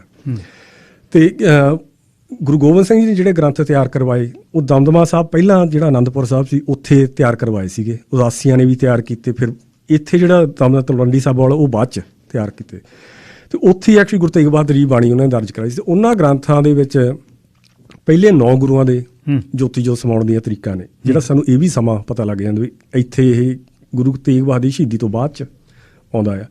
ਪ੍ਰੋਬਲਮ ਇਹ ਪਈ ਆ ਵੀ ਪ੍ਰਿੰਟਿੰਗ ਪ੍ਰੈਸਾਂ ਨੇ ਸਾਡੇ ਨਾਲ ਕਈ ਧੋਖੇ ਕੀਤੇ ਆ। ਅੱਛਾ, ਇਹ ਹੁਣ ਤਰੀਕਾਂ ਕੱਢ ਦਿੱਤੀਆਂ ਵਿੱਚੋਂ। ਤਰੀਕਾਂ ਕੱਢਣ ਨਾਲ ਸਾਡੇ ਕੋਲ ਉਹ ਸਬੂਤ ਦੇਣਾ ਥੋੜ੍ਹਾ ਜਿਹਾ ਮੁਸ਼ਕਲ ਹੋ ਗਿਆ, ਪਰ ਅਸੰਭਵ ਨਹੀਂ ਹੈਗਾ। ਤੁਸੀਂ ਸ਼ਖਸੀਅਤਾਂ ਵਿੱਚੋਂ ਜਾ ਕੇ ਦੇਖ ਲੈਂਦੇ ਹੋ ਵੀ ਕਿਹੜੇ ਸ਼ਖਸੀਅਤ ਦਾ ਨਾਮ ਵਿੱਚ ਆਇਆ, ਨਾਲ ਉਹਨੂੰ ਕੰਪੇਅਰ ਕਰ ਲੈਂਦੇ ਹੋ ਵੀ ਦਿੱਲੀ 'ਤੇ ਕੌਣ ਬੈਠਾ। ਸੋ ਇਹ ਸਾਰੀਆਂ ਚੀਜ਼ਾਂ ਅਸੀਂ ਮਤਲਬ ਕਿਤੇ ਵੀ ਸੀਕੁਐਂਸ ਬਣ ਜਾਂਦਾ, ਸਾਰਾ ਬਣ ਜਾਂਦਾ, ਕਿਤੇ ਵੀ ਇਹ ਕੇਸ ਜਿੱਤ ਸਕਦੇ ਹਾਂ, ਕੋਈ ਪ੍ਰੋਬਲਮ ਨਹੀਂ ਹੈਗੀ। ਦਸਮ ਗ੍ਰੰਥ ਦੀਆਂ ਜਿਹੜੀਆਂ ਬਾਣੀਆਂ ਵਿੱਚ ਸੰਪੂਰਨ ਕੀਤੀਆਂ, ਉਹ ਸਾਰੀਆਂ ਬਾਣੀਆਂ ਇਕੱਠੀਆਂ ਦਸਮ ਗ੍ਰੰਥ ਸੰਪੂਰਨ ਕਿਹਨੇ ਕੀਤੀਆਂ? ਸਾਹਿਬ ਨੇ ਆਪੇ ਕੀਤੀਆਂ ਸਾਰੀਆਂ ਰਲਾ ਕੇ? ਉਹ ਵਿਆਹ ਪੂਰਾ ਗ੍ਰੰਥ ਆ ਮੇਰਾ। ਗੁਰੂ ਸਾਹਿਬ ਨੇ ਜਿਹੜੇ ਆਪਣੀਆਂ ਬਾਣੀਆਂ ਉਚਾਰਦੇ ਸੀਗੇ ਉਹਨਾਂ ਦੇ ਗਾਂ ਉਹ ਤਾਰੇ ਕੀਤੇ ਜਾਂਦੇ ਸੀ, ਜਿਨ੍ਹਾਂ ਵਿੱਚ ਸਰਦਾਰ ਜੱਸਾ ਸਿੰਘ ਰਾਮਗੜੀਆ ਜੀ ਦੇ ਦਾਦਾ ਜੀ ਵੀ ਸਨ, ਭਾਈ ਹਰਦਾਸ ਜੀ। ਅਤੇ ਇਹ ਜਦੋਂ ਫਿਰ 1698 ਦੇ ਵਿੱਚ ਕੰਪਲੀਟ ਹੁੰਦੀ ਆ, ਉਦੋਂ ਫਿਰ ਬਾਅਦ 'ਚ ਸਾਰਾ ਕਾਰਜ ਹੁੰਦਾ ਵੀ ਇਹ ਇੱਕ ਗ੍ਰੰਥ ਦੇ ਵਿੱਚ ਉਹ ਪਾਈਆਂ ਜਾਂਦੀਆਂ ਨੇ।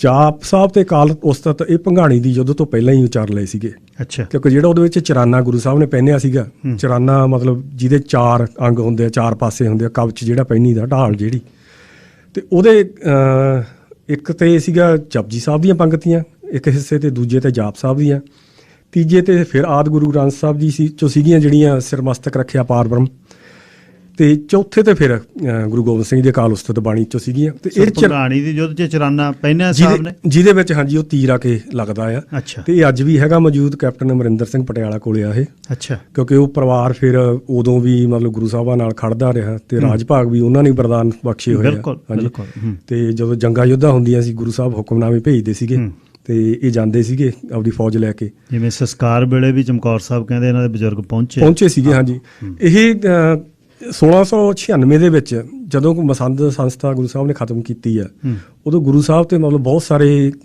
ਝੂਠੇ ਇਲਜ਼ਾਮ ਲਾ ਕੇ ਔਰੰਗਜ਼ੇਬ ਨੂੰ ਭੇਜ ਦਿੱਤੇ ਸੀ। ਤੇ ਔਰੰਗਜ਼ੇਬ ਨੇ ਫਿਰ ਆਪਦਾ ਪੁੱਤਰ ਮੁਅੱਜ਼ਮ ਸਾਹਿਬ ਭੇਜਿਆ ਵੀ ਇਨਵੈਸਟੀਗੇਟ ਕਰ।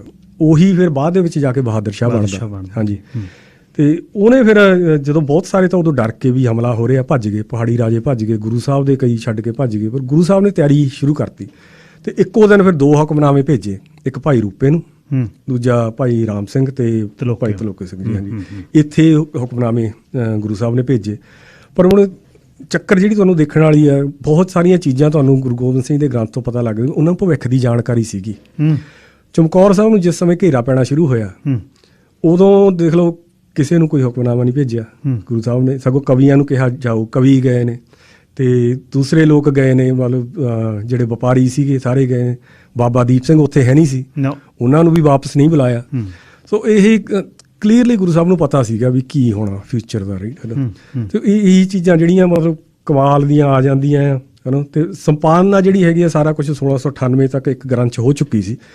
ਪਰ ਕਵੀ ਜਿਹੜੇ ਸੀਗੇ, ਕਵੀ ਬਹੁਤ ਦੀਵਾਨੇ ਸੀਗੇ ਗੁਰੂ ਸਾਹਿਬ ਦੀ ਬਾਣੀ, ਜਦੋਂ ਗਏ ਆ ਉਹ ਵੀ ਫਿਰ ਗ੍ਰੰਥ ਗੁਰੂ ਸਾਹਿਬ ਦੇ ਉਤਾਰੇ ਕਰਦੇ ਹੁੰਦੇ ਸੀ, ਉਹ ਨਾਲ ਲੈ ਕੇ ਗਏ ਆ।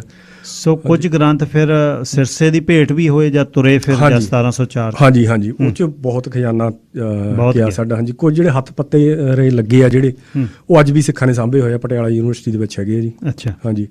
ਤੇ ਫਿਰ ਬਾਅਦ ਦੇ ਵਿੱਚ ਸਿੱਖਾਂ ਨੇ ਜਦੋਂ ਭਾਈ ਮਨੀ ਸਿੰਘ ਜੀ ਨੇ ਵੀ ਉਹਦੀ ਸੰਪਾਦਨਾ ਦੁਆਰੀ ਕੀਤੀ, ਬਾਬਾ ਦੀਪ ਸਿੰਘ ਨੇ, ਤੇ ਕਵੀਆਂ ਨੇ ਬਾਣੀ ਸ਼ੇਅਰ ਕਰਕੇ, ਕਈ ਕਵੀ ਹੁੰਦੇ ਸੀਗੇ ਜਿਹੜੇ ਪੱਕੇ ਰਹਿੰਦੇ ਸੀਗੇ, ਕਈ ਫਿਰ ਆਉਂਦੇ ਸੀ ਚਲੇ ਜਾਂਦੇ ਸੀਗੇ, ਉਹ ਮਤਲਬ ਆਪਦੀ ਬਾਣੀ ਵੀ ਰਚਦੇ ਸੀਗੇ, ਉਹ ਆਪਦੀ ਤਾਂ ਲਿਆਣੀ ਆ। ਫਿਰ ਗੁਰੂ ਸਾਹਿਬਾਂ ਨਾਲ ਇੰਨਾ ਪ੍ਰੇਮ ਸੀਗਾ ਤੇ ਫੈਨ ਇੰਨੇ ਸੀਗੇ ਗੁਰੂ ਸਾਹਿਬ ਦੀ ਰਚਨਾ ਦੇ ਕਿ ਉਹਨਾਂ ਦਾ ਉਤਾਰਾ ਕਰਕੇ ਵੀ ਨਾਲ ਲੈ ਜਾਂਦੇ ਸੀਗੇ। ਫਿਰ ਉਹ ਆਪਸ ਵਿੱਚ ਹੀ ਸ਼ੇਅਰ ਕਰਕੇ ਵੀ ਬਹੁਤ ਗ੍ਰੰਥ ਬਣੇ। ਹਾਂਜੀ, ਸੋ ਮਸਲਨ ਜੇ ਆਪਾਂ ਕੱਲਾ ਚਮਕੌਰ ਸਾਹਿਬ ਤੋਂ ਅੱਗੇ ਚੱਲੀਏ, ਮਾਛੀਵਾੜੇ ਮਿੱਤਰ ਪਿਆਰੇ ਨੂੰ ਜਿਹੜਾ ਸ਼ਬਦ ਸੀ, ਮੰਨ ਲਓ ਵੀ ਸਾਹਿਬ ਨੇ ਉਹ ਉਚਾਰਨ ਕਰਤਾ, ਹਾਂਜੀ, ਪਰ ਫਿਰ ਉਹਨੂੰ ਲਿਖਤ ਕਿਵੇਂ ਕੀਤੀ? ਜਾ ਕੇ ਫਿਰ ਲਿਖਾਇਆ ਜਾਂ ਦਮਦਮੇ ਬੈਠੇ? ਨਹੀਂ, ਲਿਖਤ ਤਾਂ ਗੁਰੂ ਸਾਹਿਬ ਫਿਰ ਆਪਣੇ ਕੋਲ ਰੱਖਦੇ ਹੁੰਦੇ। ਜ਼ਫਰਨਾਮਾ ਆਪਣੇ ਜਿਹੜਾ ਵਿਦਾਵਾ ਆ, ਉਹ ਦੇਖੋ ਗੁਰੂ ਸਾਹਿਬ ਨੂੰ ਪਤਾ ਹੀ ਸੀਗਾ, ਕੋਲ ਰੱਖਿਆ ਉਹਨਾਂ ਨੇ। ਹਾਂਜੀ, ਤੇ ਉਹ ਫਿਰ ਸਿੱਖਾਂ ਨੇ ਤਾਂ ਮਤਲਬ ਜੋ ਗੁਰੂ ਸਾਹਿਬ ਨੇ ਉਚਾਰਨਾ ਉਹ ਨੈਚੁਰਲੀ ਨੋਟ ਕਰਨਾ ਹੀ ਕਰਨਾ। ਹਾਂਜੀ, ਜ਼ਫਰਨਾਮਾ ਤੇ ਚਲੋ ਸਾਡੇ ਕੋਲ ਹੈ ਹੀ ਆ, ਉਹ ਤਾਂ ਪ੍ਰੋਪਰ ਰਾਈਟ ਸਾਰੀ ਉਹਦੀ ਕਾਪੀ ਹੋਈ ਆ। ਤੇ ਮਹਾਰਾਸ਼ਟਰ ਦੇ ਇੱਕ ਗੁਰਦੁਆਰੇ ਭਾਈ ਦਿਆਲ ਸਿੰਘ ਹੋਣੇ, ਧਰਮ ਸਿੰਘ, ਉੱਥੇ ਵੀ ਪਿਆ ਆ ਉੱਥੇ। ਹਾਂਜੀ, ਇਹ ਚੀਜ਼ਾਂ ਮਤਲਬ ਸਿੱਖ ਇਹ ਛੱਡਦੇ ਨਹੀਂ ਹੈਗੇ ਚੀਜ਼ ਆਪਦੀ। ਅੱਛਾ, ਫਿਰ ਇਹ ਸ਼ੁਰੂਆਤ ਸਿੱਖੋ ਸਾਹਿਬ ਕਦ ਹੁੰਦੀ ਆ ਜਦ ਇਹਦੇ ਤੇ ਸ਼ੰਕੇ ਸ਼ੁਰੂ ਹੋਏ ਨੇ? ਇਹਦਾ ਓਰੀਜਨ ਕਦ ਹੋਇਆ?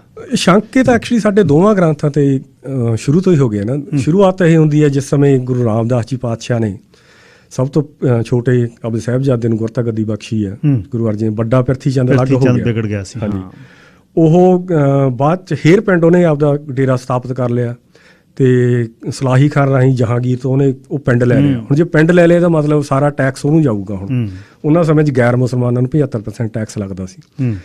ਤੇ ਉਹਦਾ ਫਿਰ ਜਿਹੜਾ ਪੁੱਤਰ ਸੀ ਮਿਹਰਬਾਨ, ਬਹੁਤ ਸਾਰੀਆਂ ਸ਼ੰਕਾਵਾਂ ਉਹਦੀਆਂ ਖੜੀਆਂ ਕੀਤੀਆਂ ਹੋਈਆਂ ਨੇ। ਉਹਨੇ 6ਵਾਂ ਮਹੱਲਾ ਵਰਤਿਆ ਤੇ ਨਾਨਕ ਪਦ ਵਰਤਿਆ, ਬਾਣੀ ਚਾਰਨੀ ਸ਼ੁਰੂ ਕਰਤੀ ਕੱਚੀ। ਉਹਨਾਂ ਕਾਰਨ ਫਿਰ ਗੁਰੂ ਅਰਜਨ ਦੇਵ ਜੀ ਪਾਤਸ਼ਾਹ ਨੇ ਪਹਿਲਾਂ ਆਦਿ ਗੁਰੂ ਗ੍ਰੰਥ ਸਾਹਿਬ ਦੀ ਸੰਪਾਦਨਾ ਕੀਤੀ ਜੀ। ਉਹਦਾ ਮਿਹਰਬਾਨ ਦਾ ਪੁੱਤਰ ਸੀਗਾ ਹਰਜੂ, ਉਹਨੇ 7ਵਾਂ ਮਹੱਲਾ ਵਰਤਿਆ। ਉਹਦਾ ਪੁੱਤਰ ਸੀ ਚਤਰਭੁਜ, ਉਹਨੇ 8ਵਾਂ ਵਰਤਿਆ। ਹੁਣ ਸਿੱਖ ਕਨਫਿਊਜ਼ ਨਾ ਹੋਣ ਉਹਦੇ ਕਾਰਨ ਸਾਡੇ 6ਵੇਂ 7ਵੇਂ 8ਵੇਂ ਗੁਰੂ ਸਾਹਿਬਾਂ ਨੇ ਬਾਣੀ ਨਹੀਂ ਚਾਰੀ। ਸਾਡੇ ਮਤਲਬ ਸਾਡੇ ਉਹਨਾਂ ਨਾਲ ਕੰਪੈਰੀਜ਼ਨ ਹੋਣੀ ਨਹੀਂ, ਕਦੇ ਕਨੈਕਸ਼ਨ ਬਣਨਾ ਨਹੀਂ। ਸਾਡੇ ਵਰਤਣ ਲੱਗੇ ਪਰ ਸਾਹਿਬਾਂ ਨੇ ਬਾਣੀ ਉਚਾਰੀ ਹੋਈ, ਫਿਰ ਉਚਾਰੀ ਨਹੀਂ ਇਹਨਾਂ ਮਹੱਲਿਆਂ 'ਚ। ਹਾਂਜੀ, ਬਾਣੀ ਤਾਂ ਵੈਸੇ ਸਾਰੀ ਆ, ਜਿਹੜੇ ਹੁਕਮਨਾਮੇ ਆ ਉਹਨਾਂ ਦੇ ਉਹ ਵੀ ਸਾਡੇ ਲਈ ਬਾਣੀ ਆ। ਹਾਂਜੀ, ਫਿਰ ਜਦੋਂ ਉਹਨਾਂ ਦੀ ਨਹੀਂ ਆਉਣੀ ਫਿਰ ਸਾਡੀ ਆਉਣੀ ਆ ਮਹੱਲੇ 9ਵੇਂ ਦੇ ਵਿੱਚ ਬਾਣੀ। ਹਾਂਜੀ, ਸੋ ਇਹ ਉਹ ਜਿਹੜੇ ਪਿਰਥੀ ਚੰਦੀਏ ਸੀ ਉਹ ਗੁਰੂ ਰਾਮਦਾਸ ਜੀ ਤੱਕ ਹੀ ਬਾਣੀ ਨੂੰ ਸਮਰਪਿਤ ਹੋਏ ਆ। ਅੱਛਾ, ਬਾਅਦ 'ਚ ਨਹੀਂ ਸਮਰਪਿਤ ਹੋਏ। ਠੀਕ। ਫਿਰ ਟੁੱਟਦਾ ਧੀਰਮਲ, ਜਿਹੜਾ ਗੁਰੂ ਹਰਗੋਬਿੰਦ ਸਾਹਿਬ ਜੀ ਦਾ ਪੋਤਾ ਸੀ। ਹੁਣ ਉਹਦੀ ਗੁਰਤਾ ਗੱਦੀ ਦੀ ਆਸ ਟੁੱਟ ਜਾਂਦੀ ਆ ਤੇ ਉਹ ਚੋਰੀ ਕਰਦਾ ਉਹ ਗ੍ਰੰਥ ਪਹਿਲਾਂ ਸਾਹਿਬ ਨੂੰ ਦੇ ਦਿੰਦੇ ਨੇ। ਹਾਂ, ਹਾਂਜੀ, ਹਰਰਾਜ ਸਾਹਿਬ ਨੂੰ ਬਾਅਦ 'ਚ ਪਹਿਲਾਂ ਅਲੱਗ ਹੋ ਜਾਂਦਾ ਗ੍ਰੰਥ ਲੈ ਕੇ, ਤੇ ਜਲੰਧਰ ਕੋਲ ਕਰਤਾਰਪੁਰ ਸਾਹਿਬ ਜਾ ਕੇ ਉੱਥੇ ਡੇਰਾ ਲਾ ਲੈਂਦਾ। ਤੇ ਉਹ ਜਿਹੜਾ ਗ੍ਰੰਥ ਸੀ ਉਹ 'ਚ ਗੁਰੂ ਤੇਗ ਬਹਾਦਰ ਜੀ ਬਾਣੀ ਹੈ ਨਹੀਂ ਸੀ, ਉਹ ਉੱਥੇ ਤੱਕ ਹੀ ਸਮਰਪਿਤ ਸੀਗੇ। ਪਰ ਬਾਅਦ ਦੇ ਵਿੱਚ ਉਹਨਾਂ 'ਚ ਹੋਏ ਨੇ ਬਾਬਾ ਵਡਭਾਗ ਸਿੰਘ, ਉਹਨਾਂ ਨੇ ਕਹਿਣਾ ਸ਼ੁਰੂ ਕੀਤਾ ਉਹਨਾਂ ਨੂੰ ਵੀ ਤੁਸੀਂ ਗਲਤ ਹੋ, ਹੈ ਨਾ। ਤੇ ਉਹਨਾਂ ਨੇ ਫਿਰ ਅੰਮ੍ਰਿਤ ਵੀ ਛਕੇ। ਤੇ ਉਹ ਫਿਰ ਮਤਲਬ ਕੋਈ ਦੁਵਿਧਾਵਾਂ ਉਹਨਾਂ ਨੇ ਖੜੀਆਂ ਨਹੀਂ ਕੀਤੀਆਂ। ਫਿਰ ਜਿਸ ਸਮੇਂ ਔਰੰਗਜ਼ੇਬ ਨੂੰ ਸ਼ਿਕਾਇਤਾਂ ਲੱਗਦੀਆਂ ਨੇ ਵੀ ਇਹਨਾਂ ਦੇ ਗ੍ਰੰਥ ਦੇ ਵਿੱਚ ਦੂਜੇ ਧਰਮਾਂ ਦੇ ਬਹੁਤ ਗੱਲਾਂ ਖਿਲਾਫ ਨੇ, ਫਿਰ ਔਰੰਗਜ਼ੇਬ ਸੁਨੇਹਾ ਭੇਜਦਾ ਗੁਰੂ ਹਰਰਾਏ ਜੀ ਨੂੰ, ਤੇ ਉਹ ਆਪਣੇ ਵੱਡੇ ਪੁੱਤਰ ਰਾਮ ਰਾਏ ਨੂੰ ਭੇਜਦੇ ਨੇ, ਜਿਹੜੇ ਉਦੋਂ ਮੇਰੇ ਖਿਲਾਫ ਯੰਗ ਹੀ ਉਮਰ ਸੀਗੀ, 13 ਸਾਲ ਜਾਂ ਕੁਛ। ਹਾਂਜੀ, ਉਹ ਜਦੋਂ ਉੱਥੇ ਫਿਰ ਤਕਰੀਬਨ ਜਦੋਂ ਕਿੰਤੂ ਕਰਦਾ ਮੁਸਲਮਾਨ ਸ਼ਬਦ ਤੇ ਮਿੱਟੀ ਮੁਸਲਮਾਨ ਕੀ, ਉਹ ਬਦਲ ਦਿੰਦੇ ਨੇ, ਬੇਈਮਾਨ ਕਰ ਦਿੰਦੇ ਨੇ, ਜਿਹਨਾਂ ਬਿਲਕੁਲ ਹੀ ਅਰਥ ਬਦਲ ਜਾਂਦੇ ਨੇ ਉਹ। ਸੋ ਗੁਰੂ ਸਾਹਿਬ ਨੂੰ ਇਹਦੀ ਇਨਫੋਰਮੇਸ਼ਨ ਮਿਲਦੀ ਆ, ਉਹ ਕਹਿੰਦੇ ਵੀ ਸਾਡੇ ਮੱਥੇ ਨਾ ਲੱਗੀ ਮੁੜ ਕੇ। ਉਹ ਰਾਮ ਰਾਏ ਰੀਅਲਾਈਜ਼ ਕਰ ਗਿਆ ਉਹਦੀ ਗਲਤੀ ਕੀ ਸੀ। ਉਹਨੇ ਹੁਕਮ ਵੀ ਮੰਨਿਆ, ਆਪ ਨਹੀਂ ਆਇਆ, ਪਰ ਉਹਨੇ ਮਾਫੀਨਾਮੇ ਭੇਜਣੇ ਸ਼ੁਰੂ ਕਰਤੇ ਜਿਹੜੇ ਗੁਰੂ ਸਾਹਿਬ ਨੇ ਨਹੀਂ ਮਾਫ ਕੀਤਾ। ਅਗਲੇ ਗੁਰੂ ਸਾਹਿਬਾਨਾਂ ਦੀ ਆਯੂ ਬਹੁਤ ਥੋੜੀ ਸੀ। ਹਾਂਜੀ, ਉਹ ਤੋਂ ਬਾਅਦ 'ਚ ਗੁਰੂ ਤੇਗ ਬਹਾਦਰ ਜੀ ਦਾ ਸਮਾਂ ਈਵਨ ਅਸਾਮ ਤੱਕ, ਬਿਹਾਰ ਤੱਕ ਪ੍ਰਚਾਰ ਲਈ ਬਤੀਤ ਹੋਇਆ। ਹਾਂਜੀ, ਗੁਰੂ ਗੋਬਿੰਦ ਸਿੰਘ ਜੀ ਤੋਂ ਉਹ ਮਾਫੀ ਲੈ ਗਿਆ। ਅੱਛਾ, ਰਾਮ ਰਾਏ। ਹਾਂਜੀ, ਅੱਛਾ, ਉਹਦੇ ਮਸੰਦ ਖਿੱਚ ਗਏ। ਅੱਛਾ, ਜਿਹੜੇ ਉਹਦੇ ਮਸੰਦ ਸੀ ਉਹਨਾਂ ਨੇ ਬਹੁਤ ਸਾਰੇ ਲੋਕ ਬਾਬਾ ਰਾਮ ਰਾਏ ਦੇ ਡੇਰੇ ਨਾਲ ਜੁੜੇ ਹੋਏ ਸੀ, ਤੇ ਉਹ ਬਾਬਾ ਰਾਮ ਦੇ ਸੰਤਾਨ ਹੈ ਨਹੀਂ ਸੀ। ਉਹ ਚਾਹੁੰਦੇ ਸੀ ਡੇਰਾ ਟੇਕ ਓਵਰ ਕਰਨਾ, ਹੈ ਨਾ, ਵੀ ਇਹ ਸਾਨੂੰ ਇਨਕਮ ਆਊਗੀ ਸਾਰੀ।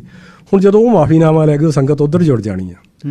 ਉਹਨਾਂ ਨੇ ਕੀ ਕੀਤਾ, ਫਿਰ ਬਾਬਾ ਰਾਮ ਰਾਏ ਦਾ ਬੇਰਹਿਮੀ ਨਾਲ ਕਤਲ ਕਰ ਦਿੱਤਾ। ਅੱਛਾ, ਹਾਂਜੀ, ਮਸੰਦਾਂ ਨੇ। ਹਾਂਜੀ, ਤੇ ਉਹ ਫਿਰ ਉਹਨਾਂ ਦੀ ਧਰਮ ਪਤਨੀ ਆ ਕੇ ਗੁਰੂ ਸਾਹਿਬ ਕੋਲ ਦੁੱਖ ਰੋਂਦੀ ਆ। ਤੇ ਫਿਰ ਜਿਹੜੇ ਆਪਾਂ ਕਹਿੰਦੇ ਆ ਕੜਾਹਿਆਂ 'ਚ ਸਾੜੇ ਮਸੰਦ, ਉਹ ਜਿਹੜੇ ਦੋਸ਼ੀ ਸੀਗੇ ਕਤਲ ਦੇ ਉਹ ਸੀਗੇ, ਸਾਰੇ ਮਸੰਦ ਨਹੀਂ ਸੀਗੇ।